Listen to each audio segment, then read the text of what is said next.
Rodrigo. Profe, buenos días. ¿Cómo se encuentra el día de hoy? Buenas tardes desde España. Buenos días a todos los amigos colombianos y que nos están viendo. Bien, ya muy duro. No sé cuánto tiempo de confinamiento lleváis allá, pero aquí son cerca de 40 días, 6 semanas. Por primera vez hoy van a poder salir los niños menores de 14 años a casa a dar un paseo cortito. Eh, es duro, la verdad es que iniciativas como la tuya, que están abundando muchísimo por las redes sociales, hacen que los días sean un poquito más cortos, además de poder ofrecer la oportunidad a mucha gente de compartir sus experiencias y que todos juntos aprendamos, ¿no? Sin distancia ninguna, desde Colombia a España, y parece que estamos ahí al ladito. Se hace todo más ameno, pero muy duro, bastante duro para todo el mundo. Sí, profe, creo que esta cuarentena nos ha servido para poder materializar algunos sueños que teníamos y para mí este era uno de ellos. Eh, poder acercar a la gente del fútbol sala y bueno, que conozcan algunos pensamientos y algunas teorías de diferentes partes. Eh, Siempre cuando oigo Miguel Rodrigo me acuerdo mucho de esa experiencia que vivimos de una invitación suya a Japón, y al cual creo indiscutiblemente que esa invitación produjo en mí un clic en mi cabeza. Conocer esa cultura, en la vida en Japón, de verdad me impactó mucho. Y usted que lo vivió muchos años allá, ¿de qué manera, cómo nos puede contar cómo fue su experiencia en Japón como entrenador del seleccionado japonés? Bueno, recuerdo perfectamente esos partidos, la semana que estuvisteis allí con nosotros para la Federación de Japón, y para mí personalmente era un honor porque veníais de ser semifinalistas de un campeonato del mundo, uno de los fútbol salas más emergentes del mundo, más vistosos, más ofensivos, así que lo recuerdo con muchísimo cariño, más allá de los resultados que se produjesen. Vivir en Japón marca mucho. Hablamos antes, ayer, tú y yo, de cómo a ti personalmente en una semana fue capaz de hacerte ver el día a día, el mundo de una manera completamente diferente y poder asimilarlo a tu forma de vida diaria, poder transmitirlo incluso a tus amigos, tu familia. Para mí fueron 7 años, de 2009 al 2016. He de decir que cada vez que yo regresaba a España, que es un país mediterráneo, latino, donde la vida básicamente se hace en la calle, donde la amistad es muy importante, el mundo interior japonés marcaba una forma de relacionarme con los demás que me hizo valorar la forma en la que yo afrontaba a un desconocido o trataba a mis amigos, el mundo exterior en el día a día respecto a lo que significaba cuidar lo que no era tuyo como si fuese tuyo. Esto se traducía en la limpieza que hay absoluta por las calles, en que todo el mundo recoge absolutamente todo, nadie tira nada al suelo, en cómo los propios jugadores de la selección nacional, tuvisteis ocasión vosotros de verlo, al terminar un entrenamiento, un partido, son ellos los que cuidan y limpian la pista, los vestuarios, los banquillos, para que no quede absolutamente nada. La idea del japonés es dejarlo incluso más limpio de como lo encontró para el siguiente usuario. Tenía ocasión ahora de ver un poquito el documental que hay en una de las plataformas de internet, el documental sobre Iniesta y de Villa, que estaban jugando para el Vissel Kobe, y Villa, por ejemplo, había decidido, a pesar de haberse retirado, seguir viviendo en Japón, porque decía en el documental que nunca, nunca, jamás había experimentado una sensación de tranquilidad, de civismo y de seguridad como la que estaba experimentando para sus hijos, que podían dejar las bicicletas en cualquier lado, las patinetas en cualquier lado, y que sus hijos bajaban al parque a jugar solos. Es algo que en España se ha perdido por los riesgos que supone, y porque sí, aunque no lo suponga, nuestro cerebro se dispara y está continuamente pensando en qué podrá pasarles, ¿no?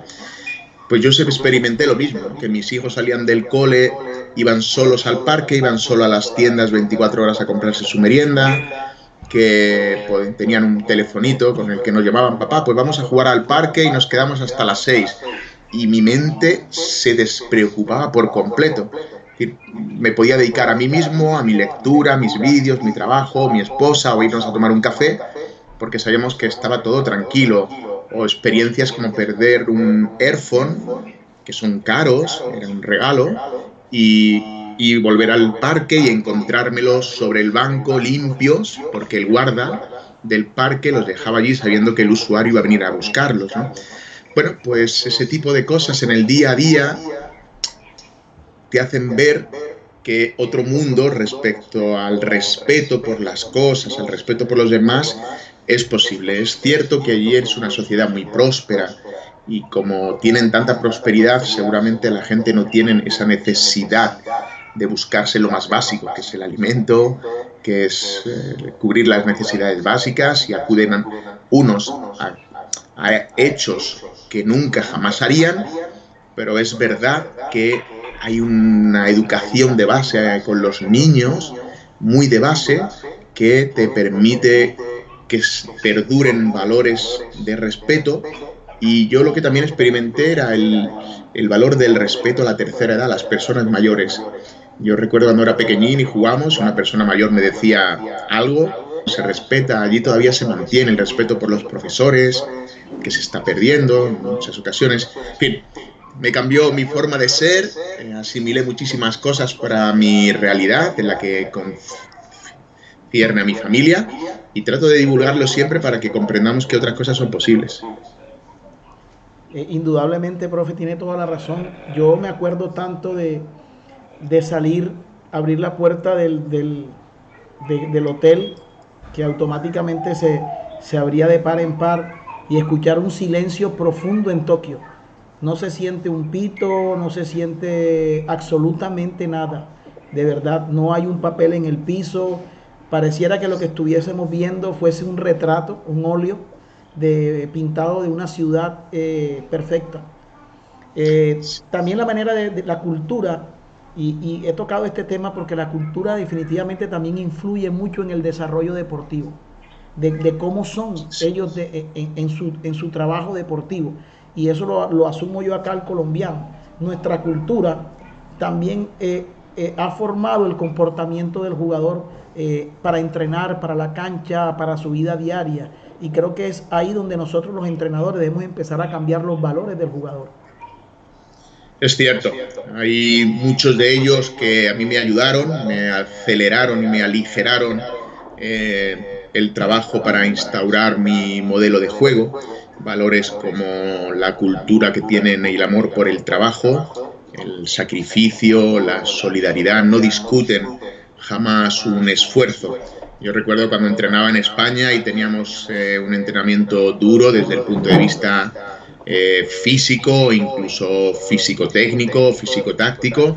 Recuerdo la continua negociación en muchos casos con los jugadores, porque discutían los esfuerzos, ¿no? Negociaban. Si eran 10, al octavo iniciaba la negociación para que si hacían bien el noveno les perdonásemos el décimo, por ponerlo de una forma así ejemplo, ¿no? Ellos no, ellos hacían 10 y te demandaban el onceavo, era al contrario. Por otro lado, también había valores que respecto a la cultura, por ejemplo, nuestra latina o mediterránea, chocaban frontalmente con la construcción de un modelo de juego. La toma de decisiones, que debe de ser siempre en la cultura japonesa dirigida por el entrenador. El entrenador es el maestro y todo, absolutamente todo debe ser dirigido por él. Claro, en mi forma de entender la construcción de un modelo de juego, yo que construyo los modelos de juego en función a unos conceptos, y que trato que esos conceptos floten en la nube, en el iCloud del jugador, y sea él quien los vaya cogiendo y los aplique. Claro, eso fue un contraste muy grande. Y en ese proceso de confianza que duró básicamente 3 años, de convencerles de que yo era un guía y que cuanto menos necesario fuese yo, más autonomía significaba que tenían ellos en campo. Bueno, al tercer año dio sus frutos, de 2009 al 2012 que ganamos la primera Copa de Asia, y yo ya noté un cambio muy brusco en esa generación, que era una generación ya muy veterana, muy mayor, y con la que yo había acordado porque lo sentí de verdad, que cuando fuésemos campeones de Asia en el 2012, ellos se iban a jubilar, entre comillas, y íbamos a dar paso a una gran camada de gente joven que aún existe, están todavía jugando en el 2020, ¿no? Unos chicos con mucho talento. Eso es una negociación además dura, porque en el mundo japonés el tema de la jerarquía, los veteranos, que también lo tendrás tú en tu selección, allí es muchísimo más duro, más fuerte, hasta el punto que un chico joven no puede brillar más que el veterano. Está como moralmente prohibido. Entonces es muy difícil que el nuevo talento aparezca. Ellos tienen un dicho que es: cuando el talento aparece, le tienes que dar con un martillo arriba para que baje y se ponga a la altura de todos. Y yo era todo al contrario, le decía: no, cuando aparezca un talento le damos por abajo para que salga el talento y ese talento brille y tire de todos. Eso es una negociación con esos dos valores de tomar decisiones, no pedir perdón continuamente. Imagínate que en tu selección, Tico, cada vez que hubiese un pase malo de Camilo o de Ángelo, se pidiesen perdón. Perdón, que te da un pase mal, perdona, es que mira, el aire vino por aquí, tal. Perdón. O sea, eso es un continuo, porque no quieren, es una cultura de mucho respeto, y entonces se está continuamente diciendo perdón. Yo recuerdo que prohibí la palabra perdón, que se dice gomenasai, porque lo he dicho muchas veces, estaríamos más tiempo diciendo perdón, pidiendo perdón, que jugando, porque en fútbol sala se cometen multitud de situaciones de error. Pero bueno, en general fueron todos valores que me ayudaron a construir un gran espíritu samurái como el que ellos ya tenían, dotándolo de la cierta flexibilidad latina mediterránea, que para mí era una mezcla bastante poderosa, como luego de hecho se demostró, ¿no? Profe, y antes de ese Japón, usted estuvo en Tailandia, ¿no? No, yo inicié siempre como entrenador aquí en España, entrené muchísimos años en la primera división B, que sería como el cuarto nivel, la primera división A, que sería como el tercer nivel, 2 años en la segunda división y 5 años en la primera división. En esos años españoles yo me fui 5 años a Italia, a la Serie A, la primera división. Estuve un tiempo corto porque no completé la temporada también en la primera, en la Superliga rusa con el Dinamo de Moscú. Y cuando completé todo eso fue 2009-2016 a Japón, 1 año en Tailandia con posterioridad, donde jugamos el Mundial de Colombia, allí en tu tierra, en Medellín. Y después de ese año yo estaba de una forma interina, porque se dieron una serie de circunstancias en las que ya había un entrenador que iba para allá fichado, pero se despidieron, peleó el entrenador que había y yo estaba libre, había terminado en Japón, no habíamos clasificado precisamente para ese mundial, y bueno, pues me uní a ellos sabiendo que yo ya tenía caducidad definitiva. Y de ahí mis últimos 3 años en la Federación de Vietnam. Así que fue España, Italia, Rusia, Japón, Tailandia, Vietnam. Le pregunto porque pasar de la cultura japonesa a la velocidad de Tailandia, porque también nosotros en Colombia vivimos 1 mes en Tailandia y conocimos la cultura tailandesa, y eso es a millón, y muy diferente de pronto a la japonesa, que es más pausada. Entonces te encuentras con culturas diferentes y obviamente el pensamiento del entrenador para trabajar también cambia.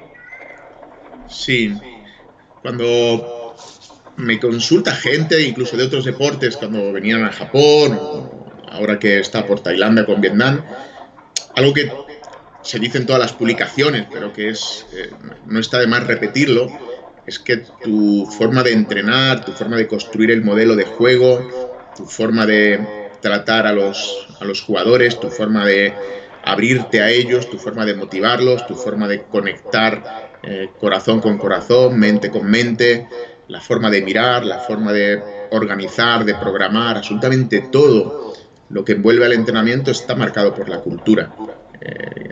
Si vas a chocar directamente con ellos, es obvio que vas a durar bien poco.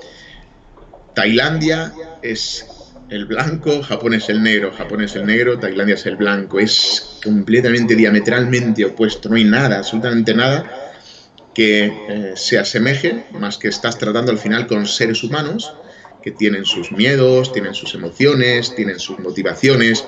Lo que motiva a un japonés no motiva a un tailandés. claro, es pasar del orden absoluto al desorden ordenado, porque claro, si no, no funcionaría, absoluto. Ellos, los tailandeses, tienen una palabra que es sabai sabai, que significa a mi ritmo, tranquilo, tranquilo, y es doblemente más tranquilo que Colombia, doblemente más tranquilo que cualquier país sudamericano, hispanoamericano, y obviamente siempre más rápido, más lento que el ritmo español, incluso del sur, de Andalucía, de donde yo soy. Así que, bueno, contaba con la enorme ventaja. Bueno, durante 5 años tuve un entrenador holandés, pero previamente hubo un entrenador español, José María Pazos, Pulpis, que conocéis bien. Así que él se encargó durante mucho tiempo de poner en orden esto. Había dado una base bastante sólida a nivel táctico, a nivel de comportamientos.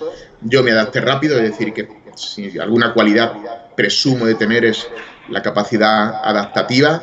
Y bueno, luego tuve que pasar incluso a Vietnam, que a pesar de ser frontera con Tailandia, son diametralmente opuestos. Un vietnamita no se parece absolutamente nada a un tailandés. Así que cada situación de esa yo lo que aconsejo es que te documentes previamente, bien porque leas libros, veas documentales o incluso lo más fácil, ¿no? Que te puedas conectar por redes sociales con algún amigo de un amigo que entrena allí y que él te pueda decir rápidamente los trucos, los tips para no meter la pata de inicio.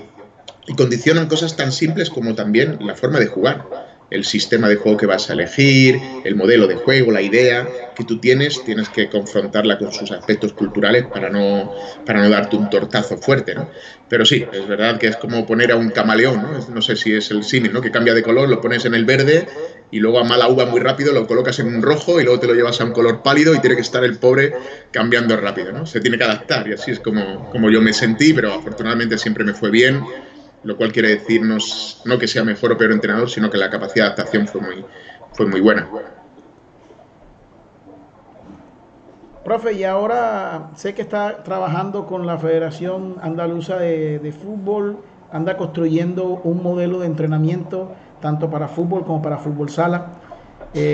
Cuéntenos de en qué se está basando ese trabajo. Bueno, en enero recibí una llamada de una buena amiga, Merichel, que trabaja como responsable del fútbol y del fútbol sala femenino para la Federación de Andalucía, que es el sur de España, 8 provincias. Y bueno, me habló en nombre del presidente, de Pablo Lozano, que es una persona que ama el fútbol sala, que ama fundamentalmente el deporte del balón.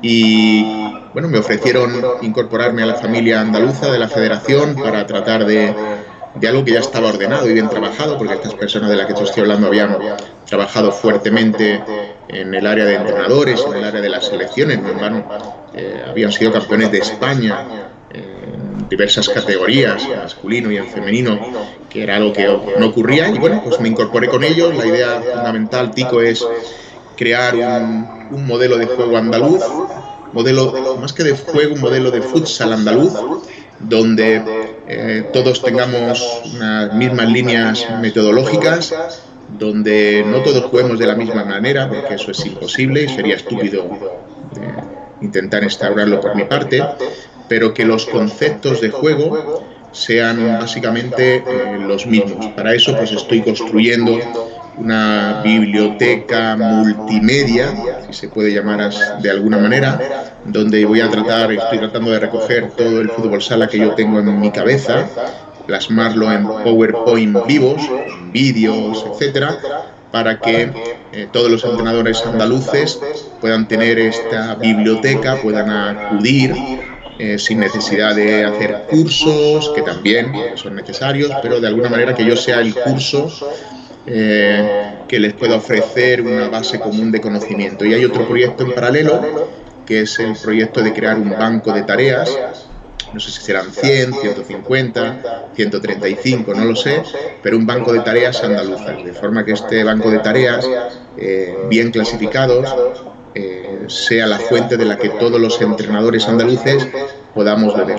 Si queremos trabajar el pívot, por ejemplo, de una manera o de otra, ahí estén las tareas y tratemos todas de cogerlas. Para eso intentaba, antes del coronavirus, hacer partícipes a todos los entrenadores, los seleccionadores andaluces, para que ellos volcasen allí las tareas, no fuese yo quien las crease, yo volcaría las mías. Y entre todos, bueno, pues soy el responsable, darle un repaso metodológico, elegirlas, modificarlas y crear unas tareas únicas.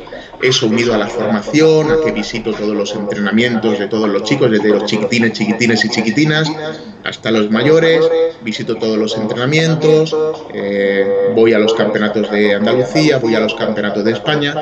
Bueno, es un poco aportar toda la experiencia que me ha ofrecido la vida y las personas a las que he conocido y ahora revertirla un poquito en mi autonomía, en mi región.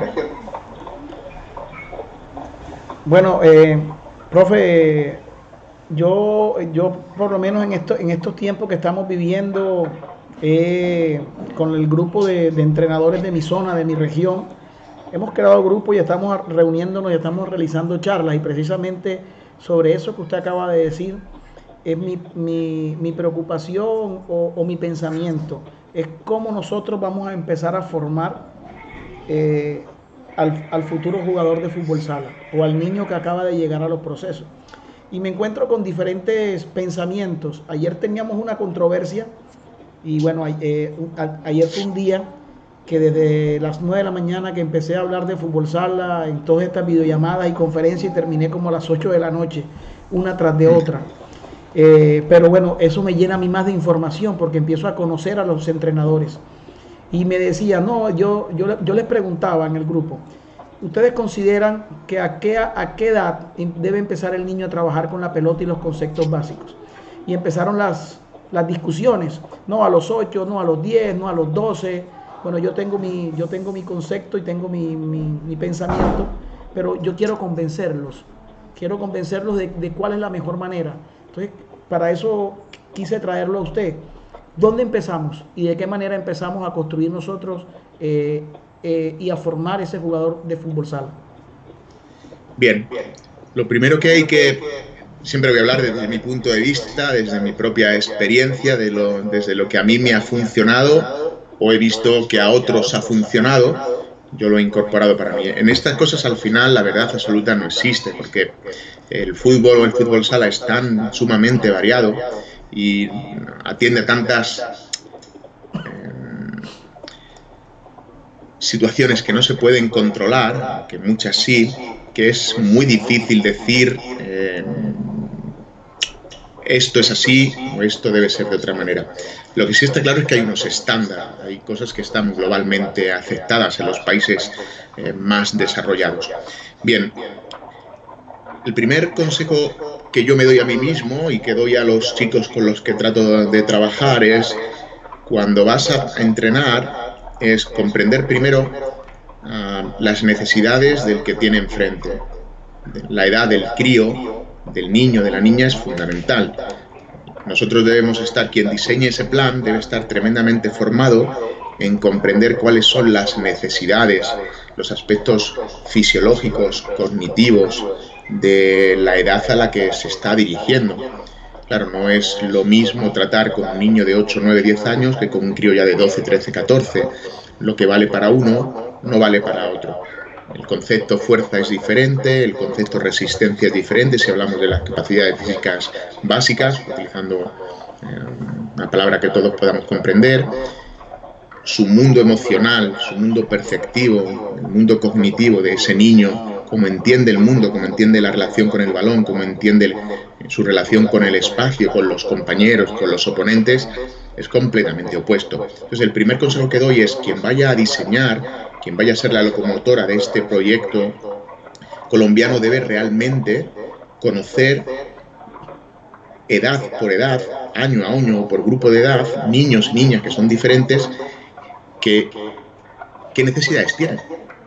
Porque eso va a marcar directamente las tareas que va a diseñar para desarrollar los conceptos. Si yo me voy a los conceptos, Tico, el segundo consejo que suelo dar es: no entrenes por sistemas, entrena por conceptos. Y ayer tuve la ocasión de hablar con una persona que admiro mucho, que es un experto en esto, y coincidíamos en lo mismo.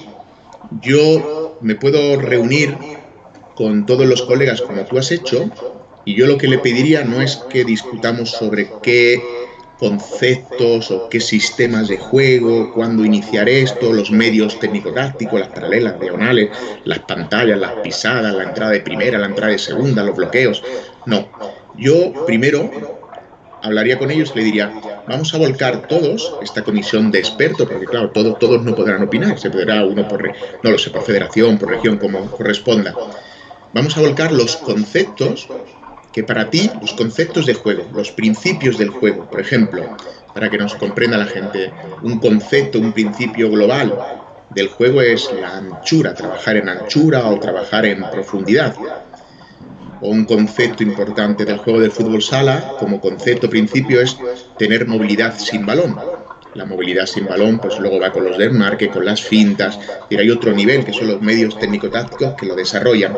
Vamos a ponernos de acuerdo en esos conceptos.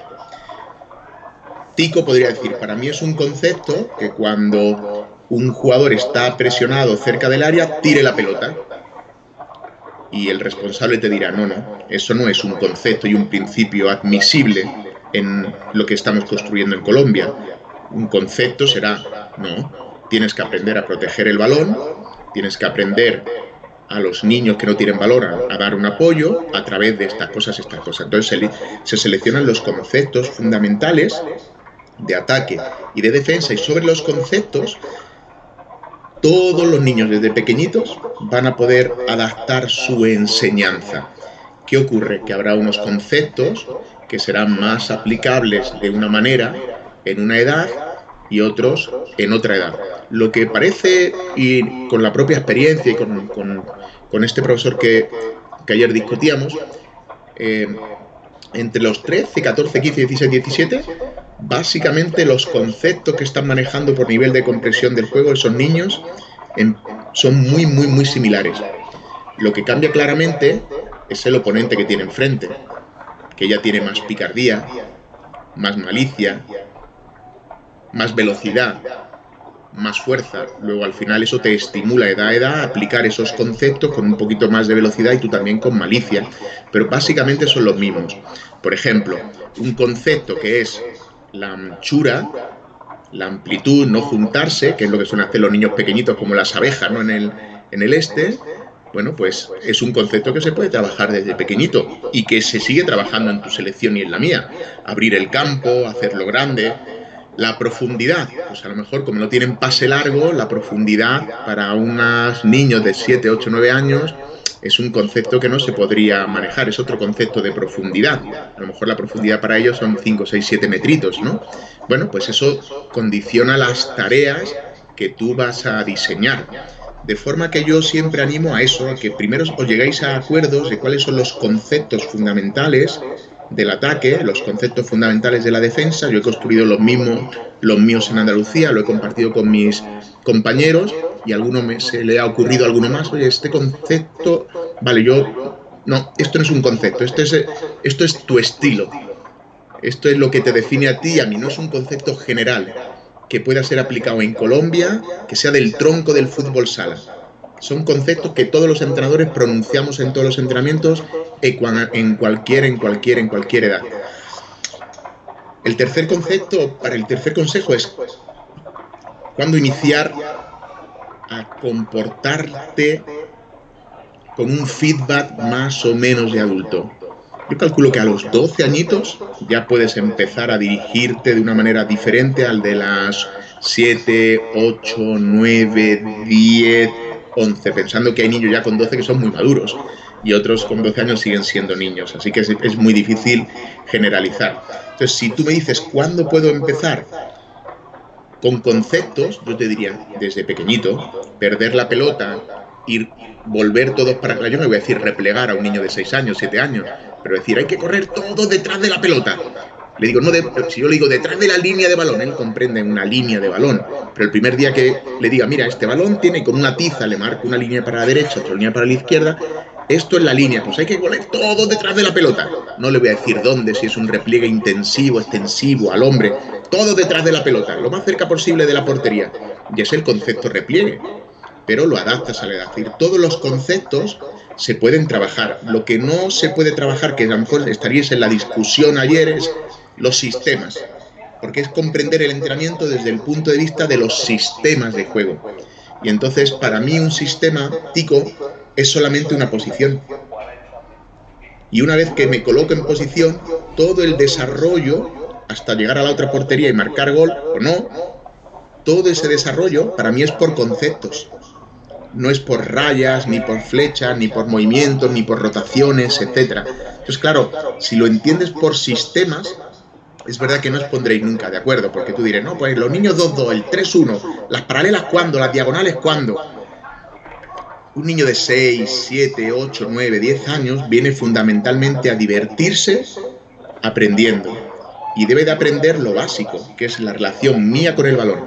No le voy a colocar número de toques a un niño continuamente. ¿Por qué? Porque si le coloco número de toques continuamente a un niño, estoy impidiendo que aparezcan los fundamentos individuales, técnicos y tácticos que son propios de esa edad, como la conducción, el regate, la protección del balón, el manejo.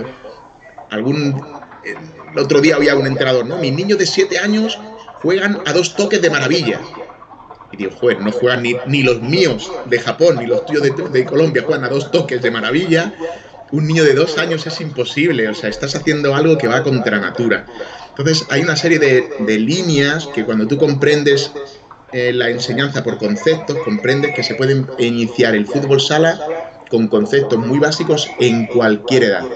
Que lo principal es no ponerle muchas reglas, porque en esas edades debemos de reproducir lo más chulo que había antes, lo más bonito, que en mi tierra se ha perdido, en la tuya intuyo que un poco también, que es la calle.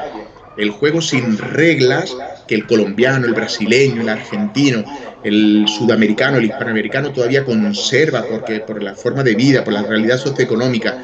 Eso es lo que te hace que salga tu talento técnico y táctico individual, que se está perdiendo, porque somos entrenadores que ponemos continuamente tantas reglas a los niños que los estamos encasillando en un crucigrama táctico en el que no muestran para nada su talento. Entonces, claro, si yo me hubiese introducido a lo mejor en la conversación que tuvieses ayer, no nos pondríamos tampoco de acuerdo, porque lo que trataría es al contrario, es decir, cuantas menos reglas mejor en esas edades, enseñar lo que los niños necesitan en esa edad, es decir, saber regatear, saber conducir, saber proteger, saber manejar el balón, lo más básico que es la relación con mi compañero a través de un pase y una pared, concepto básico, y la formación inicial, bueno, le puedes orientar, chicos, si nos colocamos todos juntitos que va a sacar el portero, nos ponemos los 4 juntos, no nos va a pasar, estamos todos en el mismo metro cuadrado. ¿Cómo nos podemos poner? Y los niños que no son tontos, pues irán a las 4 esquinas y ya descubren el 2-2. Pero no le voy a decir, chicos, 2-2 a la esquina. Puedo inicialmente en alguna competición, pero sería un proceso muy difícil, muy largo sobre todo de explicar, pero llegado a este punto te diría, ¿no? Fútbol sala se puede iniciar desde cualquier edad, pero sabiendo que entrenaría por conceptos, nunca por sistemas. Indudablemente tiene toda la razón que el tema de que hemos perdido esa alegría que teníamos en la calle, donde nosotros nuestras habilidades básicas las aprendimos fue de manera silvestre y no nos dimos cuenta de que estábamos trabajando velocidad, que estábamos trabajando una finta, que estábamos trabajando quizá un cambio de ritmo, no nos dábamos cuenta porque lo hacíamos en la calle y luego cuando pasábamos a las canchas y que nos llevaban a jugar ya nosotros teníamos esos conceptos innatos y hoy en día el niño quizás comparte más dentro de la casa y está más cerca a un videojuego, a un programa de televisión o a un sistema de videos que al mismo juego. Entonces ahora el entrenador quizás ya no encuentra a los niños con la formación que teníamos antes, lo encuentra de una manera diferente. Entonces ahí es la manera que yo digo que el entrenador tiene necesariamente que primero observar al niño y segundo cambiar totalmente su pensamiento. Sí, lo que sí se puede hacer desde pequeñito, acorde a cada niño, siempre a través de preguntas, es hacerle pensar, hacerle percibir, enseñarle a mirar el juego. Eso a lo mejor en el juego de calle lo aprenden solito, y hay algunos más burros que se intentan meter por donde no caben, y entonces es verdad que es obligación del entrenador, cuando eso ocurre, para decir, ¿cómo está esto? ¿Hay mucha gente por ahí? Sí. Y por el otro lado, no. Bueno, pues por dónde entonces es más fácil seguir jugando el balón, ¿no? Tratándose un poquito de situaciones de ataque. Somos guías que debemos de hacerles comprender el juego de una forma siempre adaptada a su edad, de una forma fácil, sin darle las soluciones. Yo, por ejemplo, tico siempre en mis entrenamientos con niños, ahora que, por ejemplo, colaboro con una escuelita de mi hijo, ya tienen 12, 13 años, con lo cual pues ya sí que le estoy poniendo un sistema de inicio. Cuando nos presionan, nos ponemos 3-1, les estoy desarrollando todos los conceptos del juego para pívot, pues de eso, de engañar con el cuerpo, concepto de falsear intenciones, concepto de conducir para un lado, para llevar a la cobertura, para fijar y luego cambiar el balón en el último momento al otro lado, al lado más abierto de la defensa. Esos son conceptos que tú manejas, yo manejo, que maneja uno de Tailandia, que maneja eso. A eso me refiero. Entonces, los niños más pequeñines, pues a través de juegos, sí se pueden ir haciendo y ocasionalmente hacerles reflexionar, pero nunca quitarle el protagonismo con el balón, porque es él con el balón. Entonces, yo con estos niños, por ejemplo, y solo tengo una hora, que se hace cortita, es imposible en una hora tener entrenamiento suficiente, pero los 10-15 primeros minutos los dejo libres. Yo estoy fuera en la pista observando, mientras que pongo en orden el material, ellos están jugando y yo observo, ¿no? Que hay 4 por ahí haciendo un 2 contra 2. Otros 3 están todos contra todos. Otros están jugando a ver quién le da el poste. Otro saca córner y chuta de primeras. Otro está calentando al portero. De forma espontánea se organizan ellos, se pelean, se tiran del pelo, era falta, no era falta, al final siguen jugando, con lo cual se levanta y ya no estamos acostumbrados a siempre nosotros, es falta, ¿qué te ha pasado? ¿Cómo te has hecho daño? En esos juegos te das cuenta que se levanta, sale llorando una lágrima, enfadado, se corre otra vez detrás del otro, ellos mismos administran todo, ¿no? Algunas veces yo recuerdo en Japón, los papás me decían, Miguel, que ya empezó el entrenamiento, que claro, pues yo estaba hablando con los papás, ¿no? Y claro, yo digo, sí, ya ha empezado, sí, están ya entrenando, ya están entrenando.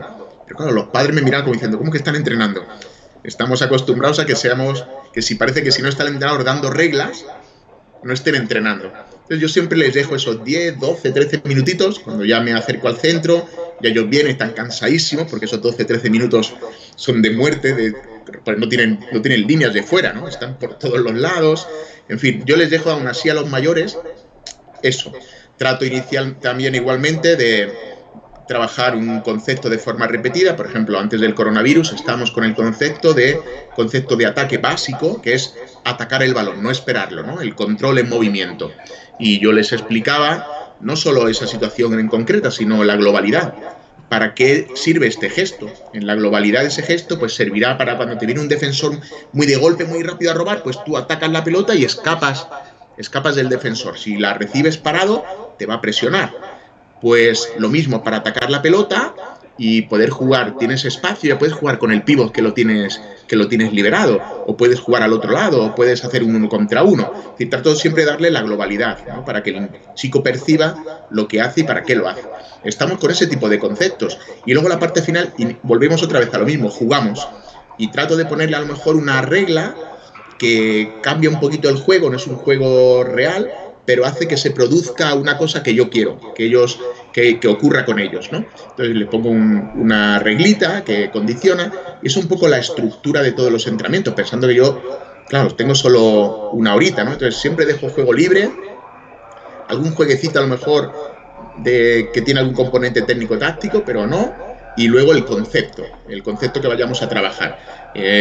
Generalmente estábamos con este concepto, por ejemplo, y el concepto de las orientaciones corporales, ¿no? Que un hombro estuviese hacia una portería siempre en ataque y el otro hombro mirando a la otra, ¿no? Para que yo tenga una visión del juego. Y estamos atacando 2 contra 1 para que los chicos supiesen cuál era la amplitud justa. En fin, con ese tipo de ideas, claro, nos pondríamos de acuerdo, porque eso es fútbol sala y ese concepto se puede trabajar desde pequeñito, incluso hasta mayores. Es transversal y no tiene nada que ver con el sistema. Entonces esa es un poco la idea que yo si estuviese entre vosotros ayer, no hubiese estado, le diría, chicos, no, tenemos una discusión inútil, no nos vamos a poner nunca de acuerdo, cualquier entrenador a cualquier país, sobre eso nos vamos a poner de acuerdo. Ahora, vamos a diseñar las tareas. Ahora, tú te vas a colocar de Medellín, tú de Cali, yo de Bogotá, vamos a... Son chicos que ya razonan, ya tienen conceptos bastante más abstractos. Pero los más pequeñajos, los más enanos, tienen que venir a divertirse y jugar, y jugar, y jugar, y jugar, y jugar. Gracias, profe. Bueno, vamos a empezar un poquito a orientar la charla sobre el tema defensivo. ¿Por dónde arrancamos el trabajo defensivo con juveniles, con cadetes? Bien, hablando de tipo de tarea, lógicamente vamos a pensar que esos chicos de cadetes juveniles ya tienen una cierta base, ¿no? Estamos hablando, pues claro, yo he ido a países donde me he encontrado con un juvenil que venía de fútbol y no había jugado nunca fútbol sala, por ejemplo en Japón, con lo cual es iniciación. Tendría que empezar casi por la iniciación. Vamos a dar por hecho, claro, que los chicos ya tienen unos ciertos fundamentos técnico-tácticos. Bien, yo básicamente para testar al grupo, cuando voy siempre a un grupo nuevo de selección, yo incido muchísimo en el tema del marcaje con balón, el 1 a 1 en definitiva. A nivel defensivo y vosotros, por ejemplo, contra Colombia, ¿no? Recuerdo cuando preparamos el partido contra vosotros, que sois grandes encaradores, o si jugase contra Brasil, que son grandes encaradores. Bueno, para mí es fundamental y la mayoría de los desajustes defensivos, de los agujeros defensivos, de las situaciones de peligro, no digo de gol, vienen de esas situaciones de 1 contra 1 en los pasillos laterales, ¿no? En la izquierda o en la derecha, en un pasillo bien ajustadito. Entonces, insisto muchísimo en los entrenos al inicio, en las tareas de 1 contra 1, desde el punto de vista ofensivo, para que los chicos tengan valor, coraje, arrojo de practicar el 1 contra 1 y cada uno aplique. Yo siempre digo, tienes 25 intentos, coge 15 al menos de tu regate favorito, porque normalmente cada jugador tiene 1 o 2, que es el que suele repetir, y el resto intenta trabajar algún otro, ¿vale? Aunque sea un poquito tarde, ya somos más mayores, pero en juveniles podría ser así. O sea, practica el que sabes que te sale bien en banda izquierda, vete al de banda derecha y luego los últimos 10 intentos intenta trabajar alguno más. Pero desde el punto de vista defensivo me meto detrás incluso del defensor y continuamente vigilamos la posición defensiva, que sea equilibrada, que el peso del cuerpo esté bien equilibrado, que la posición de los pies, lógicamente, y el desplazamiento sea correcto, no crucen los pies.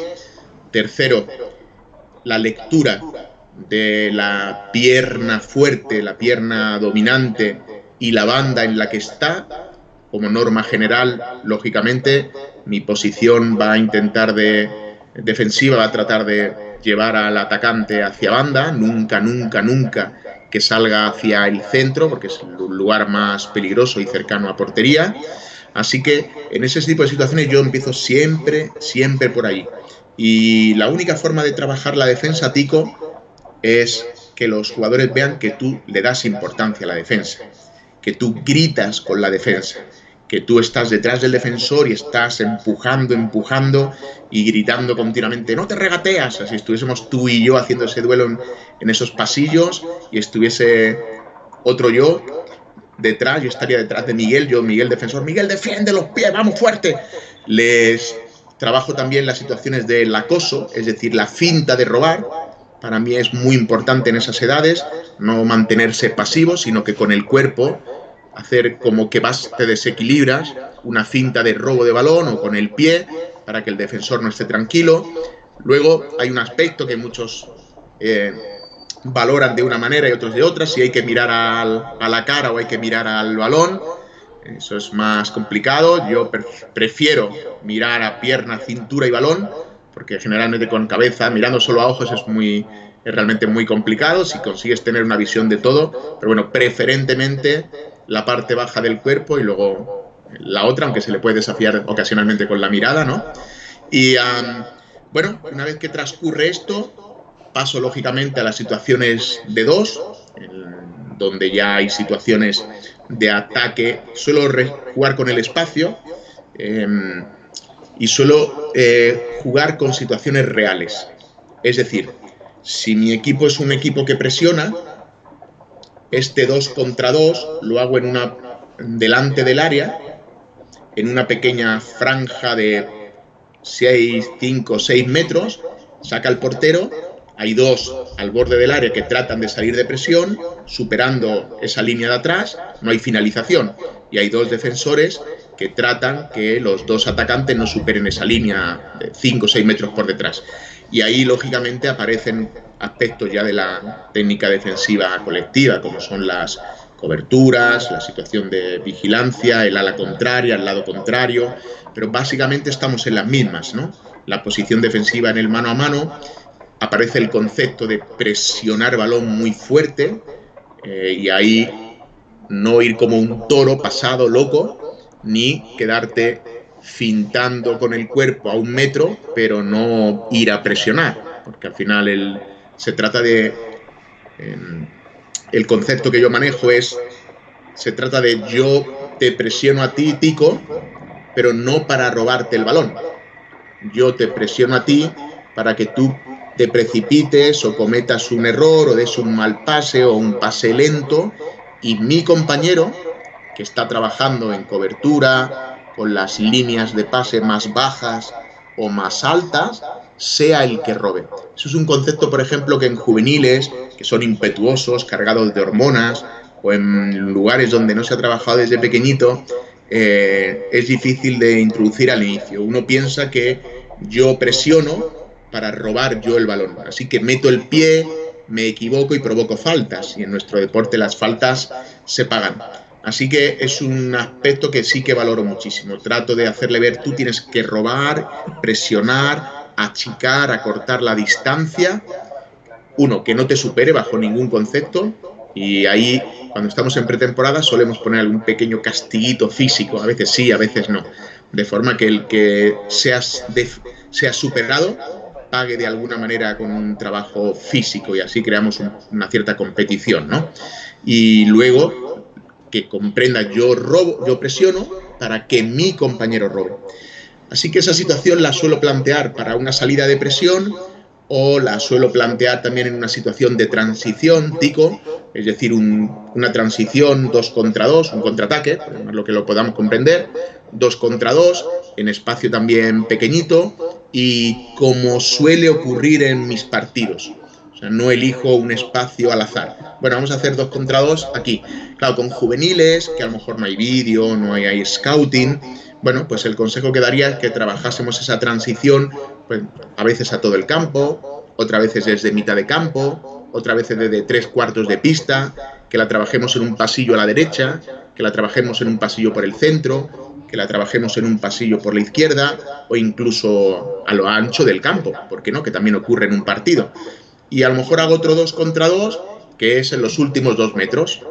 Es un 2 contra 2 de 2 dribladores, pones a Camilo en un lado, a Ángelo en otro, y manos a manos para salir y chutar, o para salir y segundo palo, o si la cobertura se acerca mucho, cambia el balón al otro lado y se la juega Camilo. Camilo prueba, si viene la cobertura, pues cambia el balón al otro lado Ángelo, y así aparecen otra serie de conceptos defensivos. Así que trato de que ese 2 contra 2 ocurra como ocurre realmente en una situación de partido. Y ahí trabajo los fundamentos defensivos que, visto lógicamente acerca de portería, no tiene nada que ver el 2 contra 2 defensivo a como cuando estoy presionando en 37 metros, ¿no? Porque si me superan, hay mucho campo por detrás para recuperar y más compañeros. Y bueno, y luego paso a mi ejercicio básico, que es el 3 contra 3. Yo básicamente todos los conceptos defensivos, cuando trabajaba con juveniles, por ejemplo en Caja Segovia, trabajamos desde el 3 contra 3. Ahí aparece el concepto yo presiono para que tú robes, aparece el concepto de mi compañero que está presionando conmigo en la primera línea, que tiene que elegir la altura de la línea de pase, si cierra el medio o si sube la línea de pase para cortar un balón de derecha a izquierda o de izquierda a derecha, y aparece el tercer hombre, el tercer defensor, que está colocado detrás, que está guiando, porque es muy importante en esa tarea la comunicación, cierra pierna derecha, cierra medio, o un jugador que viene entre líneas al medio para apoyar la salida del balón, y ese tercer hombre pues tiene que temporizar, o depende del estilo del entrenador, tiene que ir al hombre, las coberturas del lado contrario, los campos visuales, las orientaciones corporales, para no estar mirando todos el balón y que me puedan ganar la espalda porque no estoy viendo a mi compañero. En fin, básicamente empezaría como consejo de lo más básico. Lo más básico al final es la situación de 1 a 1 en el que me concentro en mí mismo, la del 2 contra 2 y la del 3 contra 3. Y luego hay multitud de tareas o de criterios que van cambiando, pero básicamente los conceptos son siempre los mismos. Bueno, profe, muchas gracias. Tengo una pregunta que hace Esteban Suárez de Pereira, Colombia. Esteban, buenos días, muchas gracias por estar presente en esta charla. Y dice, ¿cuántos tipos de marca existen? ¿Cuáles son y en qué se diferencian? Mira la pregunta que te mandé al WhatsApp, digo. Vale. Básicamente, el marcaje más habitual en las primeras edades es el marcaje hombre a hombre, el marcaje individual. Antes de pasar a los otros, comprended, entrenadores que estáis trabajando con la base, que ese debe ser el tipo de marcaje, el tipo de marca con el que los niños deben de iniciar y progresar. Por ejemplo, con mis niños actuales de 12 a 13 años, yo ya estoy introduciendo otro tipo de marcaje. El segundo marcaje sería un marcaje de cambio defensivo, alternativo. Es decir, que en determinadas situaciones se produce un cambio, una permuta de oponente, un cambio de oponente. Bien, de esas situaciones hay unos cuantos. El más común es lo que en fútbol sala hablamos, el cambio del ala contraria, desde el lado contrario. Pero hay otros más. Hay un cambio también por el mismo lado, hay un cambio en horizontal, por ejemplo en un cruce, hay también un cambio en la sobreposición, hay un cambio también en lo que se llama ahora de forma más moderna los saltos defensivos. El salto defensivo también es una forma de cambio. Luego existiría una defensa zonal. Es una defensa que básicamente se utiliza en situaciones especiales, como por ejemplo el 4 contra 3, donde tú puedes defender 1, 2 y portero, o 2, 1 y portero. En las situaciones de 5 contra 4, de portero-jugador, los 4 jugadores más el portero, o los 4 jugadores, se mueven en una zona pura. Pueden empezar desde un rombo, pueden empezar desde un 2-2, pueden empezar, ¿por qué no?, desde un 1-3, pueden empezar con un 2-2, pero la primera línea un poquito en diagonal y la segunda horizontal.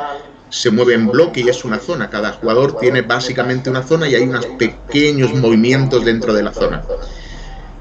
Había algunos equipos, por ejemplo en España, que practicaban la zona pura, tal y como la conocemos. Había una dominancia de la zona por encima del cambio, era más zona que una defensa de cambios, en sistemas de presión, en sistemas defensivos de presión. Y ellos, cada uno más o menos mantenía su rol dentro de sus zonas. Lógicamente, si eran superados, replegaban, se recomponían y bueno, se podía mantener también esos criterios zonales o podían volver regresar a otro tipo de defensa. Y básicamente, para no complicarnos, existiría otro tipo de defensa, que es la que puedes observar a lo mejor a veces en baloncesto, en balonmano, sobre todo, que es una defensa mixta. Es decir, que Tico, que es un grandísimo jugador regateador, le asigna el entrenador una marca fija a todo el campo, va a estar básicamente con él. Se ve muy poco. Yo la he hecho 2 veces en mi vida, una cuando estaba entrenando en Italia, recuerdo un equipo contra el equipo campeón del Prato, de Jesús Velasco, y ellos tenían un jugador que era el Cerebro, Chilaver, que es el uruguayo, ahora el seleccionador, y ese día nosotros siempre perdíamos. íbamos a Paraguayo. perder con Paraguayo, el paraguayo, perdón, Carlos Chilaver, y entonces, bueno, pues ese día yo le asigné una marcación mixta para jugar 3 contra 3. Recuerdo también el año pasado en la Champions League, creo que fue el Barça con Cairat, o el anterior, y también la vi los primeros minutos, le hicieron, estoy hablando un poquito de memoria, pero recuerdo las situaciones, ¿no? Le hicieron este tipo de marca mixta, la vi en la Copa de Asia del 2018, el equipo del Líbano, Banco de Beirut, se la hizo al campeón de Asia, al Chonburi de Tailandia, le agarró a Chapa, a su mejor jugador brasileño, lo agarró en una mixta y lo desconectó del juego. Y estuvieron jugando 3 contra 3 y claro, tienes que dar soluciones a ese tipo. Así que básicamente es de hombre a hombre, una defensa de cambios. Se habla también de una defensa alternativa que combina ambas, la de zona y la de... Pero bueno, por no hacernos un lío, sería esa de cambios. Es decir, en esa defensa tienes que tener claro cuándo cambiar, dónde cambiar, en qué situaciones cambiar, la zona y la mixta. Para niños, hombre a hombre. Es donde surgen además los fundamentos. ¿Por qué los brasileños han sido también tan buenos en ataque y en situaciones defensivas? Porque hasta que muchos de ellos vinieron a España o se fijaron en el fútbol sala español, o vinieron técnicos o vinieron jugadores que luego fueron para allá, ellos defendían básicamente al hombre. Y ahí es donde aparecen los desafíos, los duelos, tanto en ataque como en defensa. Aparecen multitud de fundamentos técnicos y tácticos, individuales y colectivos, que son fundamentales en el niño. Así que no cometamos el error ni de hacer una zona, ni de una defensa de cambios en niños que no están preparados. Si me preguntase nuestro amigo cuándo, bueno, pues yo, acorde a mi experiencia, si el grupo es madurete y tiene una experiencia buena en fútbol sala, con 12 añitos, 13 añitos, se pueden introducir situaciones de cambio defensivo. Yo, por ejemplo, en el equipo este de que te digo de 12-13 años, la hacemos en presión. Cuando vamos a presionar, la primera línea de 2 no se mueve. Aunque los jugadores corten, pasen, ellos 2 se quedan y les enseño la basculación. Moverse de derecha a izquierda, presionar, cómo cerrar el medio, cómo subir a robar un poco la línea de pase de lado a lado, y si nos superan, replegamos. Vamos a mitad de pista y ahí ya defendemos al hombre. Hay que ir progresivamente, ¿no? Porque además en esas edades no vas a tener 5 días de entrenamiento, tendrás muy poquito y no se le puede invadir de conceptos a los niños que no puedan comprender, ni porque no hay tiempo de entrenar. Y lógicamente, por decirle a una pizarra, tico, oye, hoy vamos a trabajar este movimiento. Los niños, las cosas necesitan ser trabajadas y repetidas. Bueno, profe, gracias. Vamos a saludar a Nicolás Marchín, del Club News Old Boys de Argentina. Nos está viendo, un saludo, gracias por estar aquí presente. Julio Yejara de Lima, Perú, también nos están viendo en Perú, nos están viendo en Costa Rica, bueno, y también aquí en muchos departamentos de Colombia.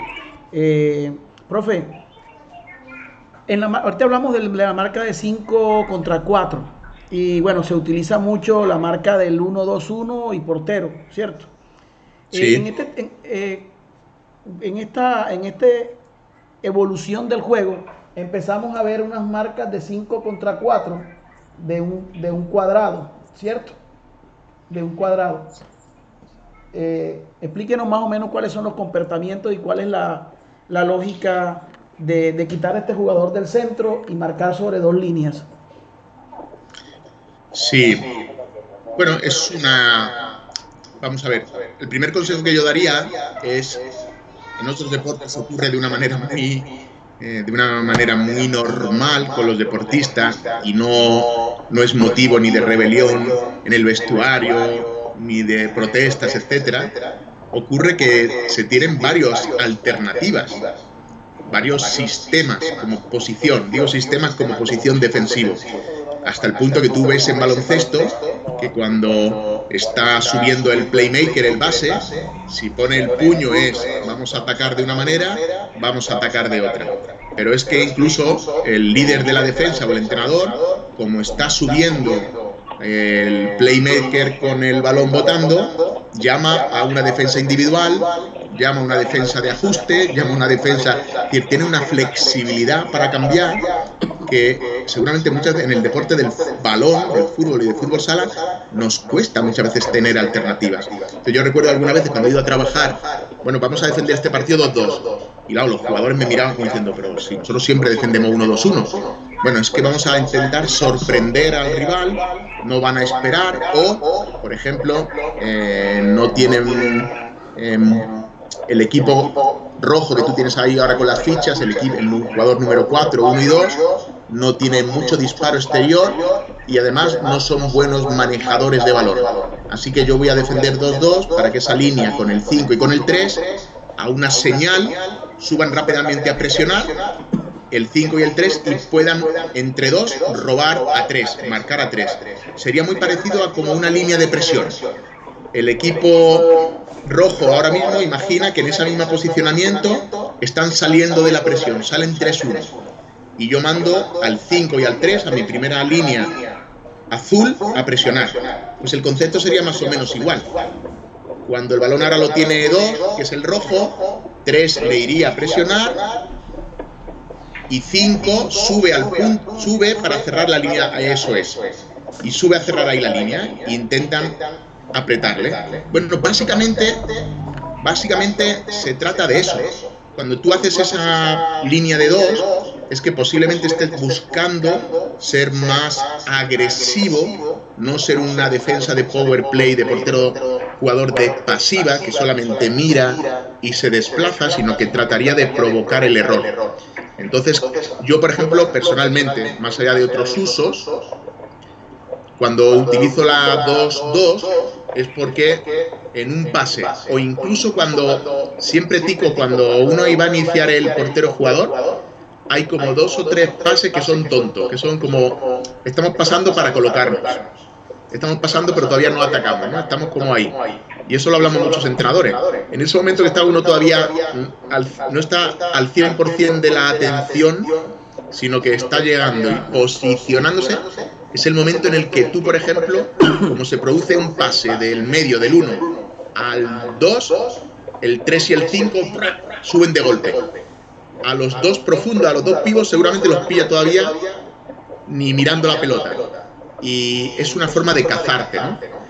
Bueno, hay, lógicamente, muchas veces lo que se busca con esta defensa es una única opción, es decir, que el jugador en el centro, el 1, el que lleva la pelota, chute de fuera. Tenemos un buen portero, el jugador en medio, el número 1 rojo, no es un gran chutador, y a lo mejor 5 y 3 defienden un poquito abierto, le dejan entrar un poquito, y cuando va entrando, uno de los dos, el 3 o el 5, le atacaría. Normalmente, si el 1 es derecho, le atacaría el 3.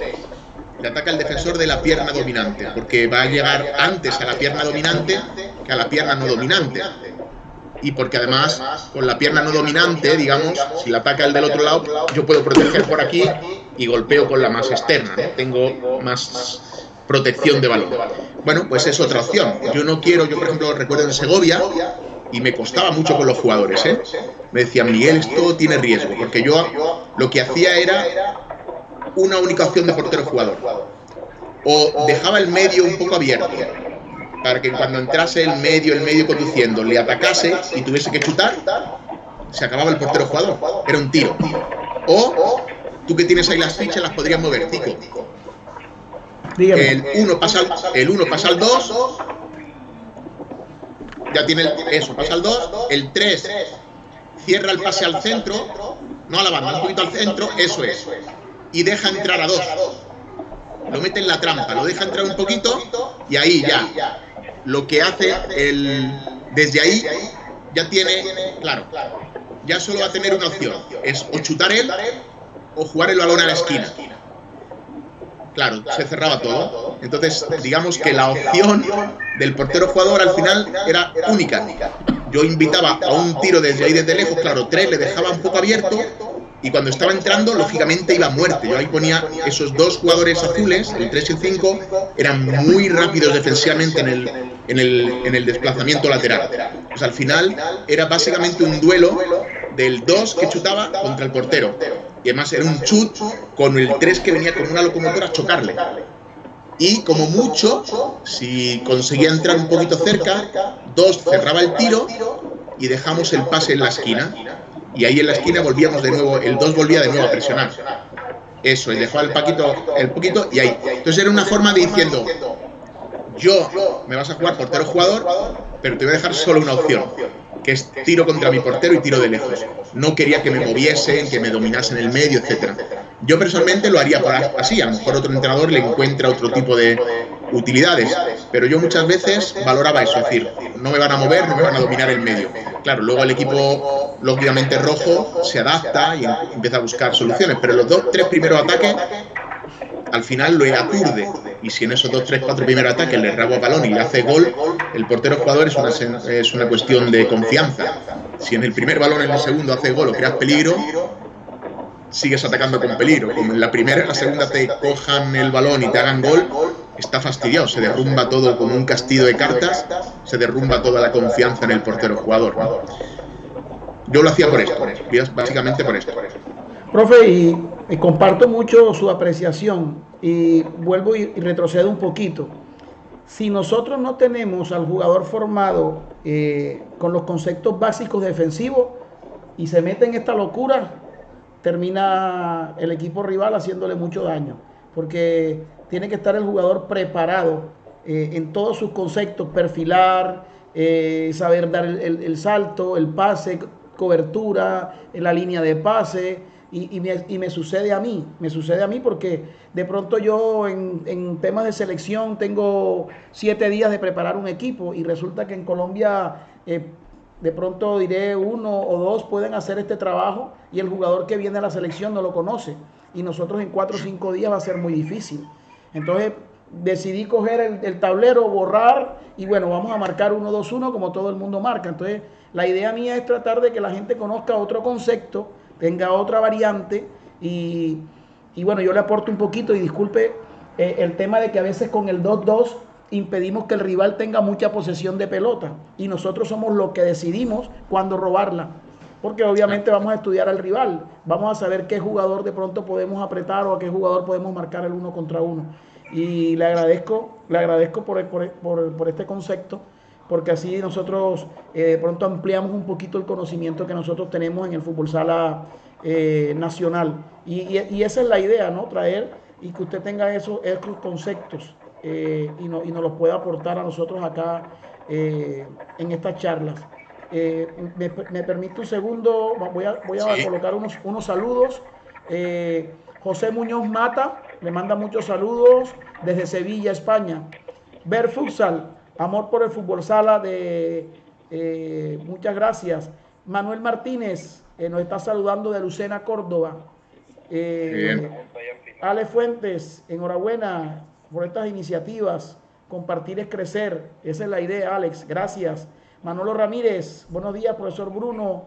Un saludo a Miguel Rodrigo, muchas gracias. Amigos que están aquí conectados, esa es la idea, de tratar de aprender un poquito más y obviamente compartir de toda esta experiencia que tienen estos entrenadores. Miguel Rodrigo es instructor FIFA y anda por el mundo hablando de fútbol sala. Bueno, y qué grata compañía la que tenemos hoy, profe. Una pregunta de David Jiménez. Buenos días, maestro. ¿Cuáles son las premisas que plantea Miguel en la defensa con cambios? Bien. Ahí podemos entrar en el gusto de Miguel respecto al gusto de Tico. Yo, cuando construyo mi modelo de juego, básicamente, por explicarlo de una forma breve y que se me pueda entender, lo primero que existe es mi idea de juego.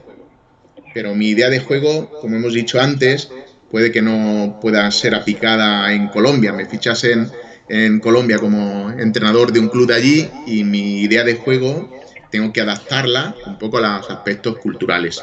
Bien, el siguiente paso es, bueno, voy a instaurar mi modelo de juego. Y mi modelo de juego tiene una primera fase que es elegir el sistema, tanto en ataque como en defensa. El sistema para mí lo vuelvo a decir, tanto en ataque como en defensa, es un posicionamiento, es una formación inicial, rígida. Es como yo dejo caer las fichas y son 3-1, 2-1-1, lo que corresponda. Bien, primer aspecto del sistema de juego defensivo para contestar a David.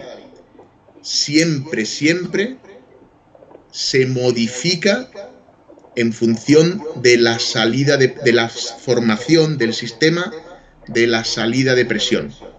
Es decir, que si un equipo me saliese de presión 2-1, falso pivot, 1 con pivot, 2-1-1, mi sistema también sería 2-1-1.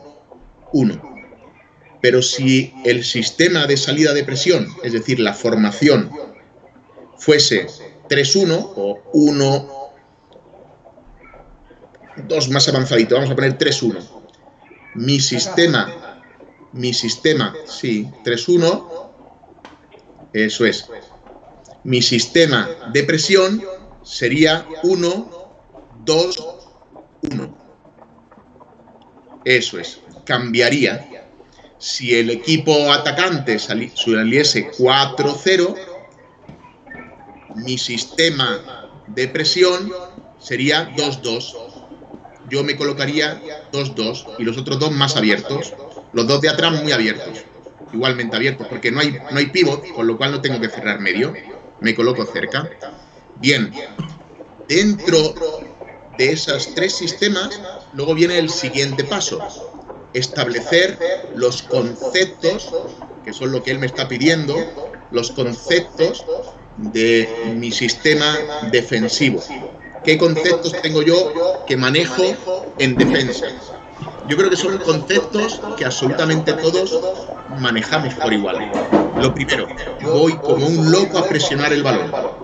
Con el concepto que he dicho antes, yo no voy a presionar para robar, sino que me tiro a presionar, a invadir el espacio para que a partir de ahí el siguiente pase o conducción de balón, protección, lo que sea, obligue al siguiente a no atacarme, sino casi a defenderse. Ahí aparece un concepto fundamental, que es, y ya no es un concepto, es una premisa o una pauta. Es cuando yo voy a presionar, ¿qué cierro? ¿La banda o el centro?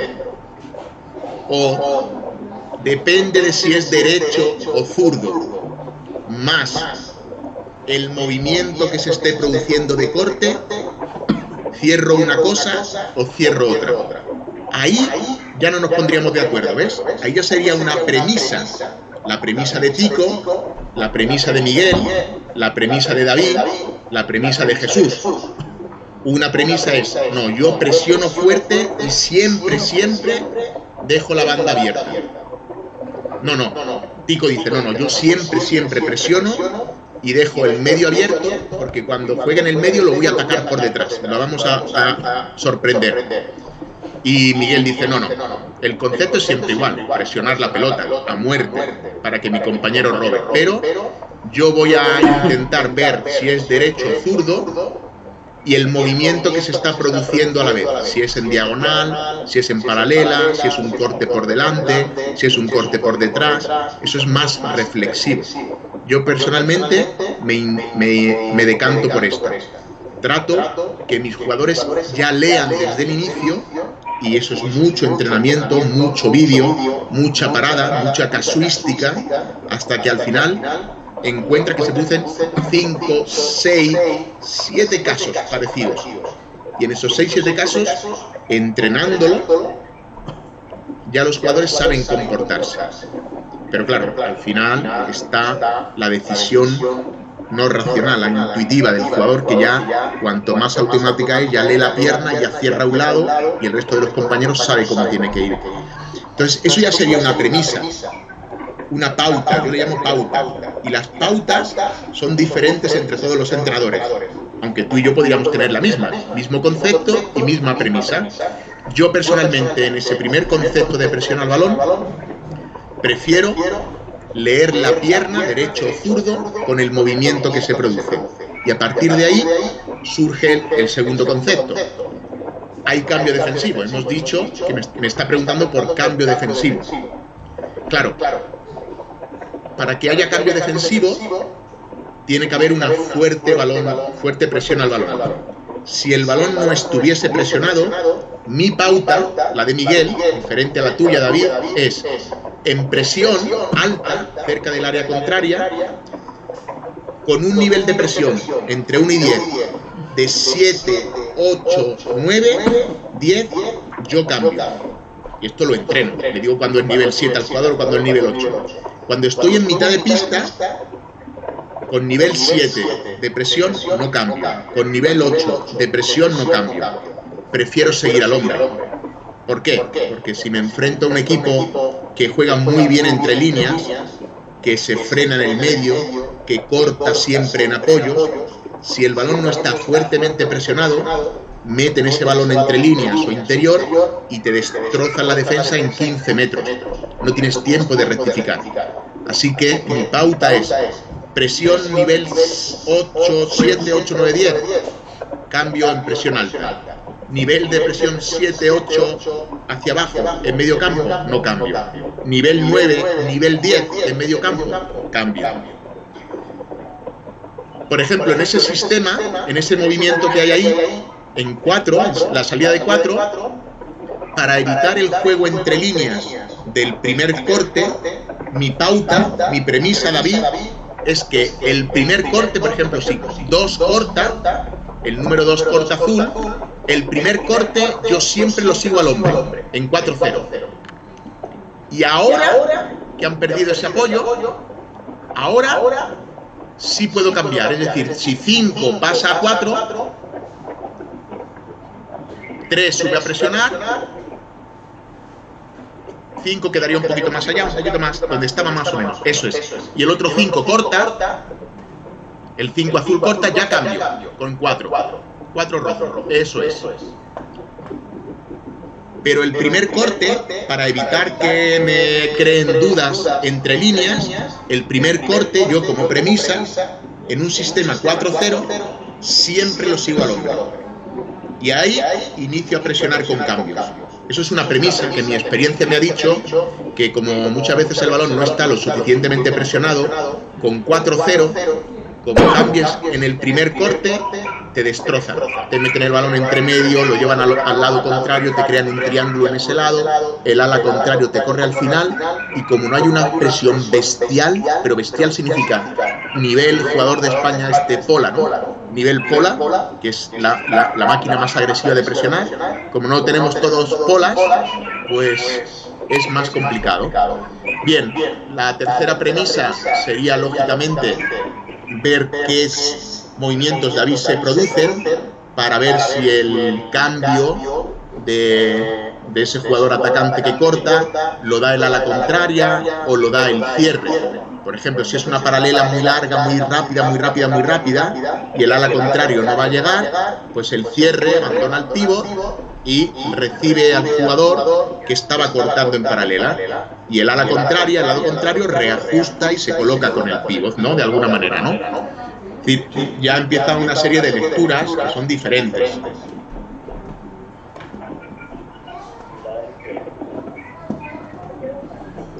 Que venga acá, suelta, eso es. Y ahí eso es, recibiríamos eso es. Esa, por ejemplo, es un concepto que más o menos casi todos los entrenadores manejamos y deja de ser una pauta, una premisa, porque básicamente ya al principio era una pauta de Pulpis, una pauta de Jesús Velasco, una pauta de Miguel, pero esa pauta se ha estandarizado, se ha globalizado y ahora ya casi es un concepto. Ya todos los entrenadores dicen, oye, cuando el ala contraria no llegue, pues cambiamos con el cierre, ¿no?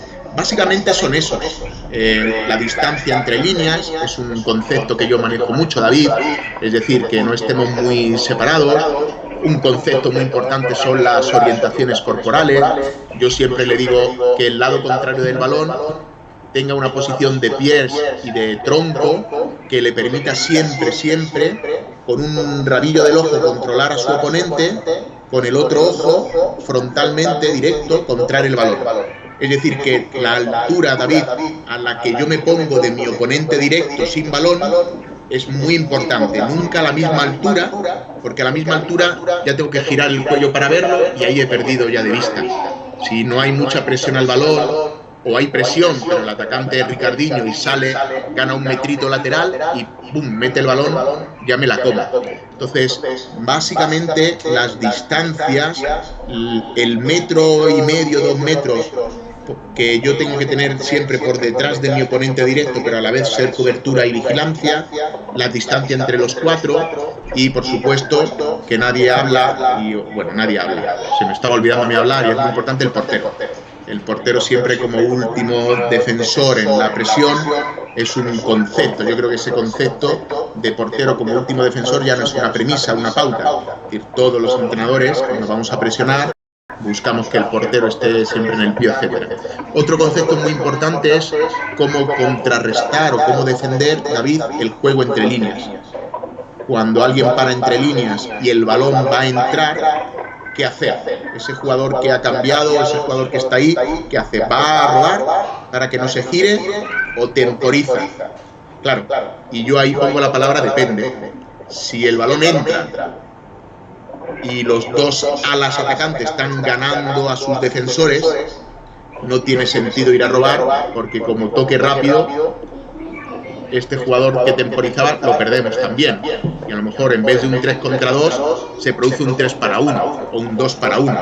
Entonces ese concepto es muy importante. Tiene que saber leer cuándo temporizar o cuándo tiene que ir realmente a atacar.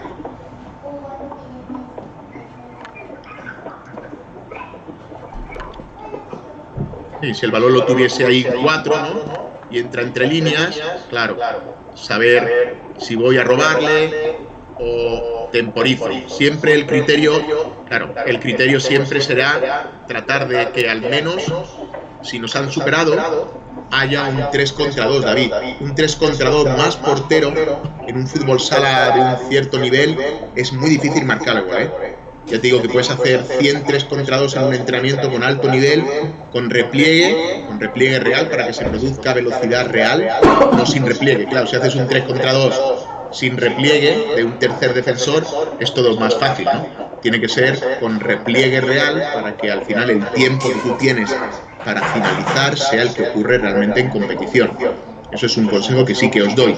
En niños al inicio, para enseñarlo, sí. Para enseñar a correr ancho, desde un punto de vista técnico y táctico individual, está muy bien, pero desde un punto de vista de la táctica colectiva, un 3 contra 2 en alto nivel tiene que trabajarse con un tercer defensor que repliegue para que ocurra a la misma velocidad. Bueno, pues siempre David te decía, como concepto, creo que todos los entrenadores vamos a preferir temporizar en un juego entre líneas ganador, para que se produzca un 3 contra 2, que ir a robar y que el balón salga de ahí y nos produzca un 2 contra 1. En un 2 contra 1 hay muchas posibilidades de éxito. En un 3 contra 2, con buenos defensores, defendiendo bien la diagonal, cerrando la pierna fuerte, con un portero que coordine bien, es muy complicado meter gol. Y no sé si se me escapará ahí alguno más. Hay otro concepto que yo manejo también, que es cuando... Osmar, Tico, ¿puedes colocar una salida de presión 2-1-1, por favor? 2 en las esquinas, 2-1-1. En la marca. Más en las esquinas. Mételo el 3 y el 5 rojo, mételo ahí en las esquinas de los corners para salir de presión. Eso es. Mete un falso pívot en una banda, el 4 mételo en una banda. Eso es. Y al 3 azul colócalo en el medio, en el círculo, por favor. Un poquito por detrás, que esté siempre por detrás del 4. Eso es. El 2 ábrelo un poquito más. Ábrelo un poquito más para allá. Eso es. Bien, aquí nos tendríamos también que poner de acuerdo para saber si es un concepto o es una premisa. Imagínate que el portero sacase sobre el jugador rojo número 5. Eso es. Yo personalmente, 5 iría a presionar, 5 azul va a presionar, eso es. Y si 4 no se mueve, y está lejos, 3 va a marcarlo y lo hace con una marcación de disuasión, es decir, lateral y un poco por delante, para que no reciba. Lateral y un poquito por delante. Pegado, bien pegado, como en baloncesto, una marca casi de baloncesto de baile. Eso es. Y así ya 5 no se tiene que preocupar de nada. Y ahí produzco un 2 contra 2. Si la presión es fuerte, ya puedo jugar con la altura del 2. Ya puede incluso no tener ni que cerrar el medio. Hay otros entrenadores, o por ejemplo, voy a poner mi segunda premisa. De nuevo el balón al portero, por favor, Tico. 5 y 2 cierran un poquito así, el 3 en el medio. Vale, vamos a imaginar 5 está cerrando el pase a 4, ¿no? Vamos a colocar a 4 más cerca. Sube a 4, al 4 rojo, súbelo más cerca. Un poquito más. Ahí más o menos, eso es. El balón va de nuevo, saca el portero sobre 5 rojo. Eso es. Ahora la premisa que yo valoro es, como 4 está cerca, muy cerca de 5, 5 lo primero que hace es cerrar un poquito el pase a 4 y luego presiona. Y así 3, eso es. Así 3 puede flotar, puede temporizar, puede estar ahí en medio controlando. Así que la distancia del falso pívot para mí es una premisa. Tú me preguntas por premisa. Esto no es un concepto, porque a lo mejor Tico lo hace de una manera, Pulpis o Bruno o Jesús o Fede, da igual la distancia del 4, esté lejos, cerca del centro del campo o esté cerca del área, él hace siempre lo mismo, deja o cierra la banda o cierra el medio. Yo esta situación la entreno, para mí es una premisa, no es un concepto. El concepto sería siempre igual. Voy a presionar el balón, leo la pierna y leo al siguiente jugador. Vale, espero haberme un poquito explicado con la ayuda de Tico. Gracias, Tico. No, fenomenal, profe. De verdad que ha sido una charla inmensa. Recibe saludos de Camilo Gómez, jugador de la Selección Colombia de futsal, zurdo chiquitín. Claro. Camilo Reyes, otro fenómeno de nosotros. Y personalmente le mandamos muchos saludos y muchas bendiciones a Camilo Andrés, que acaba de nacer y que bueno, está viviendo esta cuarentena recién nacido. Bendiciones, Camilo, para ti. Profe, bueno, lo pregunto porque tenemos esos conceptos también y bueno, quiero también que usted nos explique un poquito. En este tema de la marca de cambios, depende del corte del primer jugador. Si es frontal, o sea, si es por el frente del jugador que está marcando, o si es por el hombro o por la espalda, por fuera, ¿cierto? Sí. Entonces ya depende de la premisa del entrenador. ¿Usted qué considera? Bien, yo por encima de eso, siempre domina el concepto de si el balón está presionado o no. Si el balón está bastante presionado, bien presionado, aparece la premisa que yo he dicho.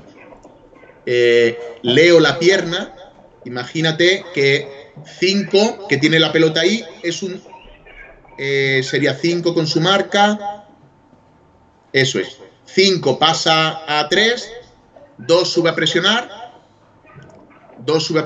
eso es. Si 3 es zurdo, ese es zurdo y es su pierna dominante y el balón no está presionado, siempre se sigue al hombre, pero daría igual que fuese por delante o daría igual que fuese por detrás. Me da igual, porque se producen dos cosas negativas. Uno, su pierna dominante es la zurda, es decir, la que mete el pase al medio, es la pierna natural más alejada del 2 defensor, entra por ahí, eso es. Entonces no puedo. ¿Qué ocurre? Hay entrenadores que dirían, bueno, me da igual, yo todos los cortes por delante, como norma, como seguridad, para que todo el mundo lo tenga claro, los seguimos al hombre. ¿Por qué? Porque es muy complicado. un corte por delante, como no cambies bien, no presiones bien el balón, entra el balón a ese 5 que ha cortado y te raja, con una tijera, te raja toda la línea defensiva. No sirve de nada la presión.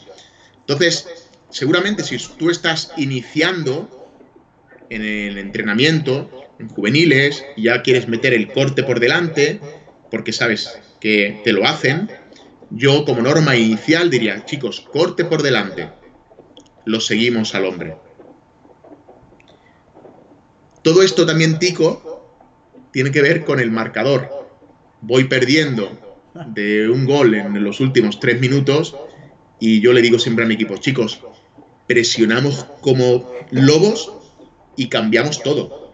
Da igual que sea por delante, por detrás, arriesgamos. Vamos a ver si robamos algún balón en primera línea, ¿no? Vamos a pensar que estamos en un partido 0-0, minuto 6-7. Yo siempre digo, si el balón está muy presionado, tienes información desde atrás, es decir, aunque 3 sea zurdo, el balón está presionado, yo lo que enseño a mis jugadores es que el tronco, el cuerpo esté frontal a mi oponente, pero con mis piernas, como hacen los brasileiros, ¿no? Alargue la pierna y cierre, pero sin mover el cuerpo. Prácticamente es como mi cuerpo recto y esto es que cierra. Cierro la pierna dominante y cierro el corte por delante. El tronco gira. El tronco lo giro un poquito y meto ahí la pierna. Los brasileños para eso son maestros. Así como es como si tuviesen... Esos muñecos de Max Steel que giran de la cintura hacia abajo. Eso es. Yo trato de hacerlo así. Trato de ir frontal, una fuerte presión. Si hay corte por delante y además es zurdo, cerramos fuertemente el medio, porque luego la paralela le costará más meterla. Tiene que acomodar el cuerpo, ¿no? Ya tiene que hacer un segundo movimiento. Y ahí seguramente ya me puede dar tiempo a presionar. Pero si corta por detrás es mucho más fácil, porque mientras que está escondido por detrás le hace sombra el cuerpo, ¿no? El cuerpo se mete por detrás, aquí ya no puede recibir. Así que yo, por ejemplo, como entrenador, todos mis entrenamientos están orientados siempre a cortar por delante. Hay un momento en que digo, chicos, como cortes por detrás, paro el entrenamiento y digo, corta por delante, corta por delante, corta por delante. Profe, y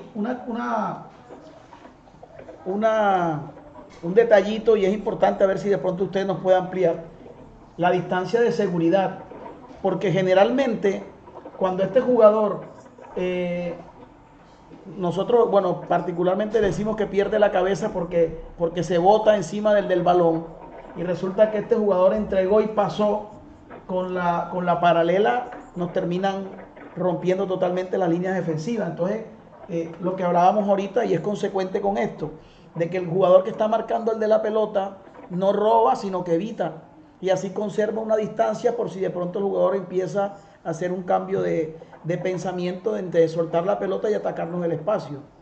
¿Qué dice? Claro, sí, es así. ¿Sabes qué pasa? Que hay muchos entrenadores y les funciona muy bien. Que colócame al pívot, por ejemplo, al 2 bien lejos, en el área contraria. Eso es. Y el 4 estaría ahí colocado un poquito por delante, ¿no? El 4 azul, ¿no? El 4 azul está marcando. Hay muchos entrenadores que, por ejemplo, cuando el balón lo tiene 3 y sube 2 azul a presionar, dejan la banda abierta para que 5, cuando va a la paralela, con distancia o no, va a la paralela, 5 rojo, hay cambio, deja el cambio, Tico, deja el 5 azul en cambio, arriba, deja el 5 azul. Eso es, hay cambio, ellos, claro, una a la contraria, un 3, desde el lado contrario no va a llegar nunca a una paralela cortita allí, ¿no? No va a llegar nunca. Entonces lo defienden con 4. 4 va a esa paralela. Claro, el problema es que yo como entrenador, cuando estos equipos me hacen eso, yo a mi pívot lo coloco muy lejos, para que 4, que es el cierre, esté muy lejos de ir a llegar a la paralela. Porque si llega tarde y el balón de 3 llega a 5, imagínate que el balón llega de 3 a 5. Llega a 3, mientras que 4 llega, si el pívot sale a la banda del balón, sale a ese lado de la banda, al mismo lado del balón, mientras que está llegando 5 ahí, aunque sea un poco forzado, de un solo toque, toca y te ganan. ¿Qué ocurre en muchos equipos? Que a lo mejor, claro, el pívot, en vez de meterlo muy lejos, lo colocan cerca del centro del campo. O el pívot sin querer, como ve hay presión, acude al círculo central a presionar, con lo cual trae a 4 muy cerca de la cobertura, muy cerca de la presión a la paralela. Entonces, si yo fuese entrenador, yo le diría a mi pívot, chicos, este equipo cierra el medio y nos deja la banda abierta. Vamos a jugar mini paralelas porque el cierre no puede marcar a 2. Si quiere marcar la mini paralela, tan lejos con el pívot va a llegar tarde. Y entonces, eso es. Y mientras que llega a 4, el 3 no va a llegar. El ala contraria no va a llegar a esa mini paralela. Y menos acá. Ahí toco rápido. Claro, el 5, aunque esté llegando el 4 a medio metro, seguro que le va a dar tiempo, como la paralelita sea corta, le va a dar tiempo a un toque rápido, ¡bumba!, a tocar al pívot y a crear superioridad. Ya solo se puede defender con el portero. El problema, la ventaja de estas defensas es que generalmente los pívot o acuden mucho al medio o directamente están en el medio. Entonces traen al cierre, digamos, acercan las líneas y facilitan que el cierre, el 4, pueda saltar a la paralela. Entonces, en este caso, si yo fuese el entrenador, cambiaría esa premisa, no le dejaría abierta la banda. Ahora ya vería cómo hacer. Pero bueno, en cualquier caso, la consulta que me hacías, para no complicarnos y para la iniciación, hasta que los jugadores tengan una gran lectura de las piernas, si el corte es por un lado o por otro, yo preferiría siempre, iniciaría con una solución única. Corte por delante, lo sigo al hombre. Y a partir de ahí ya puedo empezar a cambiar cuando presiono el balón. Siempre es más fácil. Profe, gracias. Juan Manuel Ordóñez, saludos a Mauro desde Rosario. Diego Fernando Morales Carvajal, Diego Morales, nuestro líder en el fútbol sala. Muchos saludos a Miguel Rodrigo. Paul Martín, saludos desde Perú. Profe, nos están viendo en muchos países del mundo. Sí. Miguel Rodrigo crea muchas expectativas. Bueno, espero haber estado a la altura de todo, de las preguntas y de que las explicaciones hayan podido llegar, que no, muchas veces no es como uno piensa, este tipo de situaciones no es como uno piensa que las explica, sino como realmente la está captando la gente. Así que bueno, el feedback luego te dirá si realmente ha sido comprensible y aplicable a sus realidades, ¿no? Una última preguntita, profe, ya para despedirnos. Kevin Sánchez Abdala desde Barranquilla, mi ciudad, un compañero acá. Por eso me tomo el atrevimiento de darle la última pregunta. ¿Cómo entrena la parte mental de los jugadores? Es una buena pregunta. Vamos a ver, yo siempre trato de vivir el entrenamiento. Voy a hablar de la parte mental dentro de la pista, luego está la parte de fuera de la pista. Desde el punto de vista del 40×20, un entrenador que vive el entrenamiento dentro de la pista, y cuando digo dentro, significa correr con ellos dentro. Yo cuando estoy trabajando la presión 3 contra 3, me coloco a veces detrás de la primera línea de 2 y me muevo con ellos y les pateo el culo, literalmente les golpeo el culo, les empujo en la espalda. Y yo tengo serios problemas muchas veces de voz, tengo que tomarme siempre mis pastillitas, mis cositas, cuidarla, aprender a modularla, porque pierdo la voz en los entrenamientos, pero no la pierdo desde la banda como un funcionario en la línea, sino que me meto dentro y yo termino sudado. O sea, yo me tengo que duchar, no por el hábito diario de ducharme, sino porque termino sudado. Entonces, si tú vives realmente con pasión el entrenamiento, corres con ellos las transiciones, cuando superan la primera línea y un 3 contra 2, corro detrás con ellos, gritándole, apremiándoles, dando la atención que merece una situación de entrenamiento que nunca se parecerá a la competición, pero que de alguna manera, si tú reproduces esa tensión con tus gritos, con tu sudor, con tus guías, con tus instrucciones, con tus enfados, con tu feedback positivo, con tus refuerzos positivos, el deportista comprende que el entrenamiento se tiene que vivir a esa intensidad. Entonces, la mejor preparación mental que existe es entrenar muy parecido, no igual, que eso es imposible, muy parecido a cómo se compite. Y la única manera es generar ese tipo de tensión que proviene siempre del entrenador. Porque la otra forma es que las tareas sean desafiantes, sean motivantes, les guste, les vaya la marcha. Porque dices, estoy en una tarea que me gusta, que la estoy viendo, es competitiva.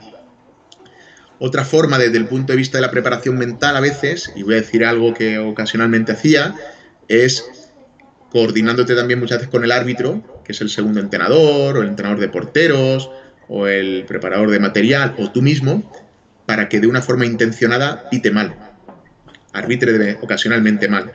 Y ya tienes asegurado mentalmente un partido en el que uno se ha enfadado. Claro, no puedes permitir estupideces de ahora me ha pegado la patada, no lo pitas, no corro para atrás. Eso no existe. Lo hacemos intencionadamente para que precisamente compitas y tengas los controles emocionales. Otras situaciones a nivel mental son pues eso, que se pueda, partimos el equipo rojo por capricho, el rojo, porque lo digo yo que soy el entrenador, partís con 5 faltas. Y el otro solo tiene 2. ¿Por qué? Porque lo digo yo, soy el entrenador y estáis con 5 faltas. Y ya reproduces a nivel mental, el entrenamiento mental de situaciones que pueden ocurrir en competición. Y si cometen una falta estúpida, pues te enfadas, te cabreas, lo empujas, te acercas a él y le gritarías como en un partido lo mirarías mal, ¿no? Eso es dentro de la pista, es decir, básicamente con muchos detalles que te podría dar en otra charla, es que tú vivas el entrenamiento, tú sudes el entrenamiento. Eso es fundamental para mí. No comprendo un entrenamiento en silencio, sin sudar, sin terminar cansado y con la voz mal.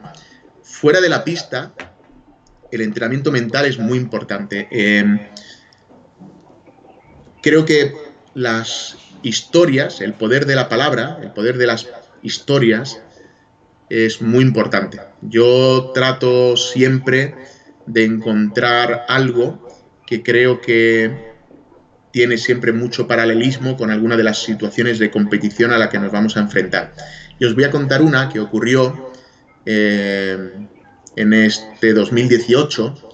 Yo entrenaba tanto a la selección de Vietnam como durante el mes de junio, julio y agosto, la federación me prestaba al club campeón de la liga para jugar la Champions League asiática, que se juega en agosto. Junio, final de junio, yo empezaba a preparar el equipo, todos los demás clubes lo admitían y la federación también, por supuesto. Ese club, que se llama Tyson Nan, al 98% es la selección nacional, es el club más potente, es el único club profesional al 100%. Bien, esa copa que jugamos, fuimos eliminando uno tras otro a grandes equipos, muy favoritos. Nosotros no podríamos ser jamás los favoritos. Veníamos de haber hecho un tercer puesto en la Champions anterior, que fue un gran orgullo.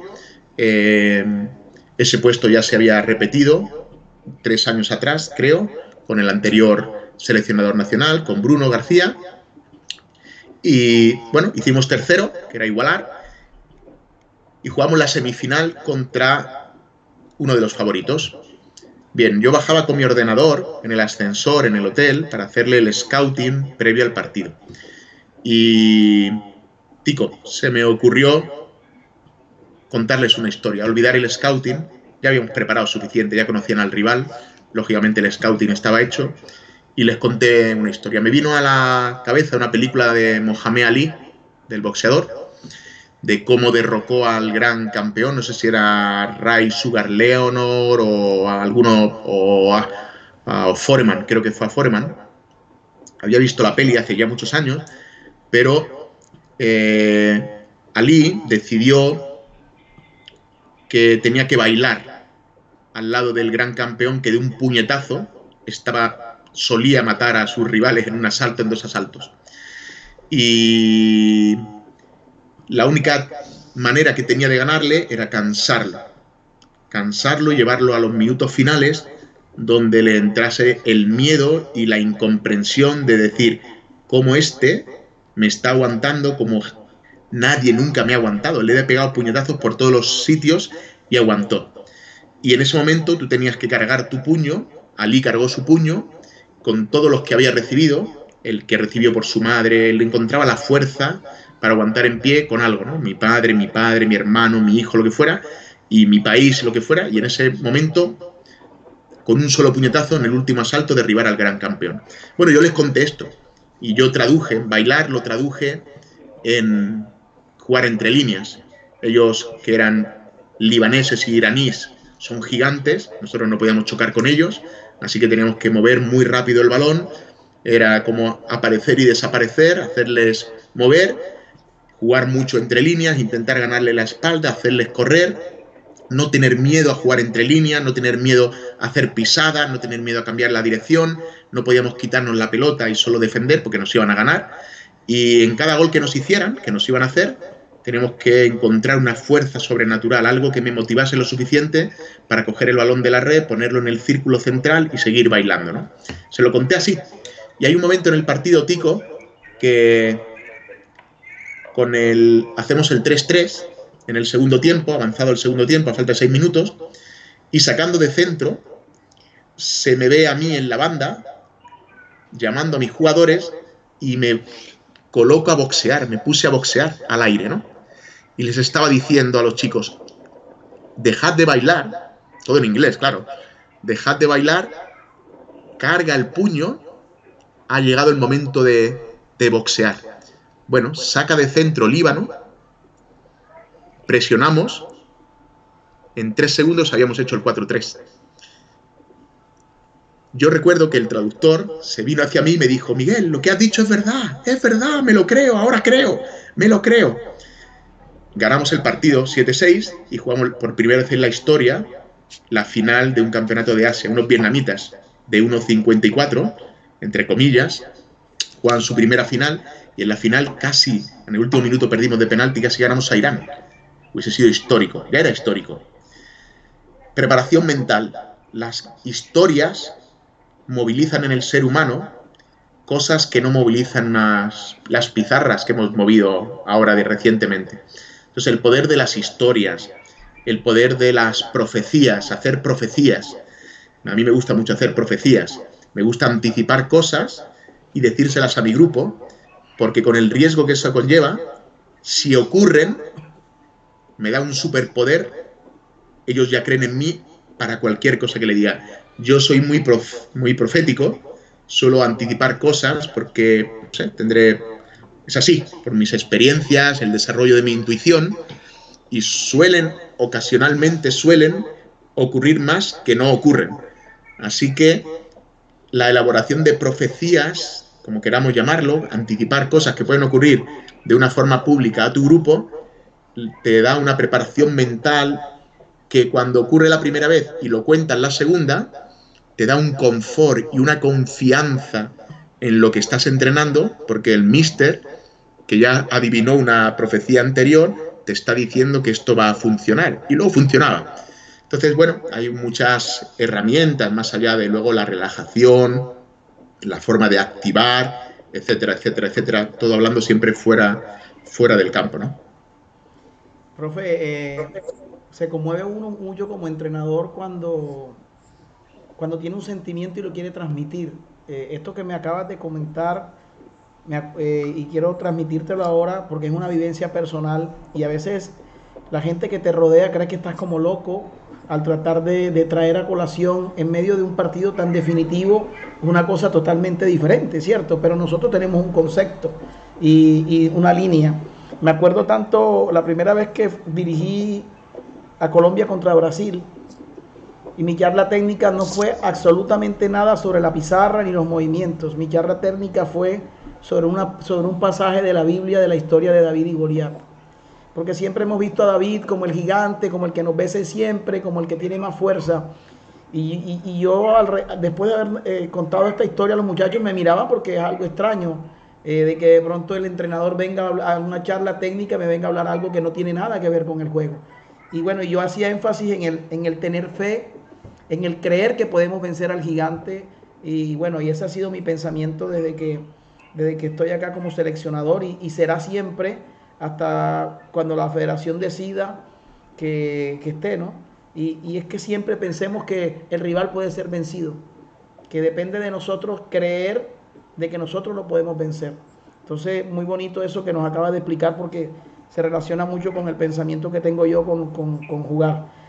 Para despedirnos, profe, nombrar PIZ Fútbol Sala, saludos desde Colombia. Carlos Martínez. Roger González, saludos desde Costa Rica. Nuevamente José Muñoz Mata desde Andalucía, España. Sebastián Rico, ¿cuándo va a andar, profe, por Rosario, Argentina? Lo están llamando de Rosario, Argentina. Yo sé que estuvo en el 2018 una capacitación FIFA por allá, ¿no? Sí, estuvimos allí y fue una experiencia enorme, enorme, enorme. Chicos que habían ganado, entrenadores y jugadores que habían ganado campeonato del mundo recién allí en Colombia, y estar con ellos fue una experiencia enriquecedora. Sé que muchas de las charlas están circulando ahí por internet, sé que están vivas, las colgaron y está prácticamente toda la semana a disposición de todo el mundo. Bueno, profe, y para despedirnos, Rafa, Mister, qué grande, Miguel.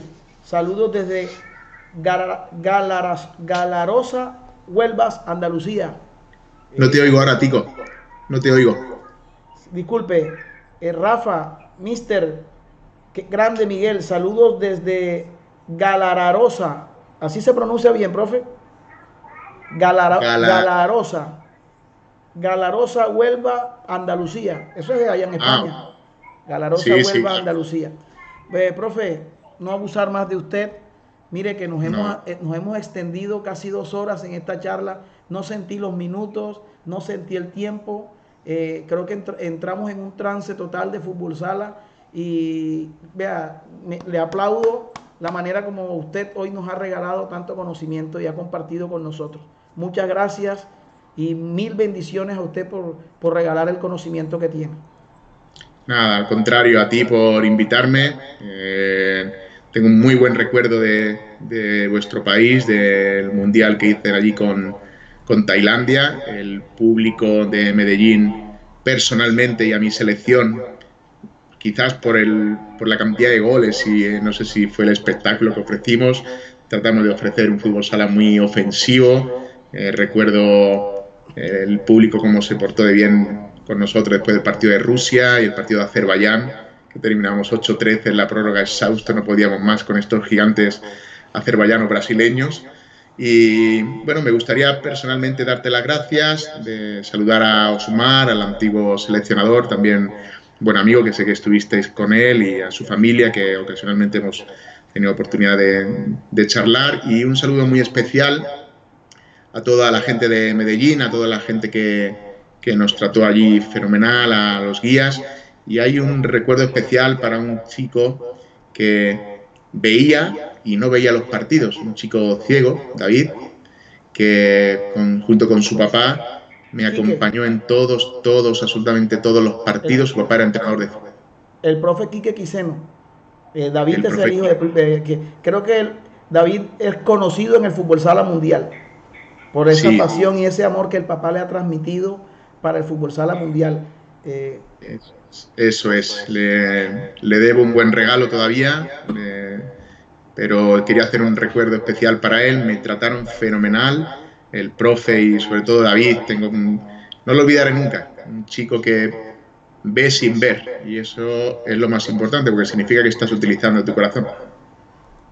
sí, profe, y de antemano decirle que en Colombia somos buenos anfitriones. En Medellín es una tremenda ciudad, tiene unas personas eh, amables, serviciales, gente enamorada del fútbol sala, de esa ciudad de Josmar. Y bueno, creo que después de mi ciudad natal, Barranquilla, otra de las ciudades que más conozco es Medellín, porque he vivido muchas concentraciones con Osmar ahí, de quien tengo muy buena amistad, y precisamente ayer lo tuve aquí, y creo que fue más una conversación de dos amigos que de dos entrenadores.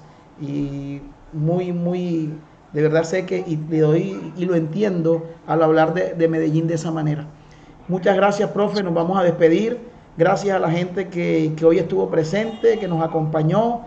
Pedirles que se suscriban al canal, que nos acompañen, que transmitan a la gente que quizás no conoce todavía estos espacios, y que no se pierdan esta charla, que sin lugar a duda les va a servir de mucho a esos entrenadores que están en formación y a los mismos jugadores que están en el proceso de aprendizaje.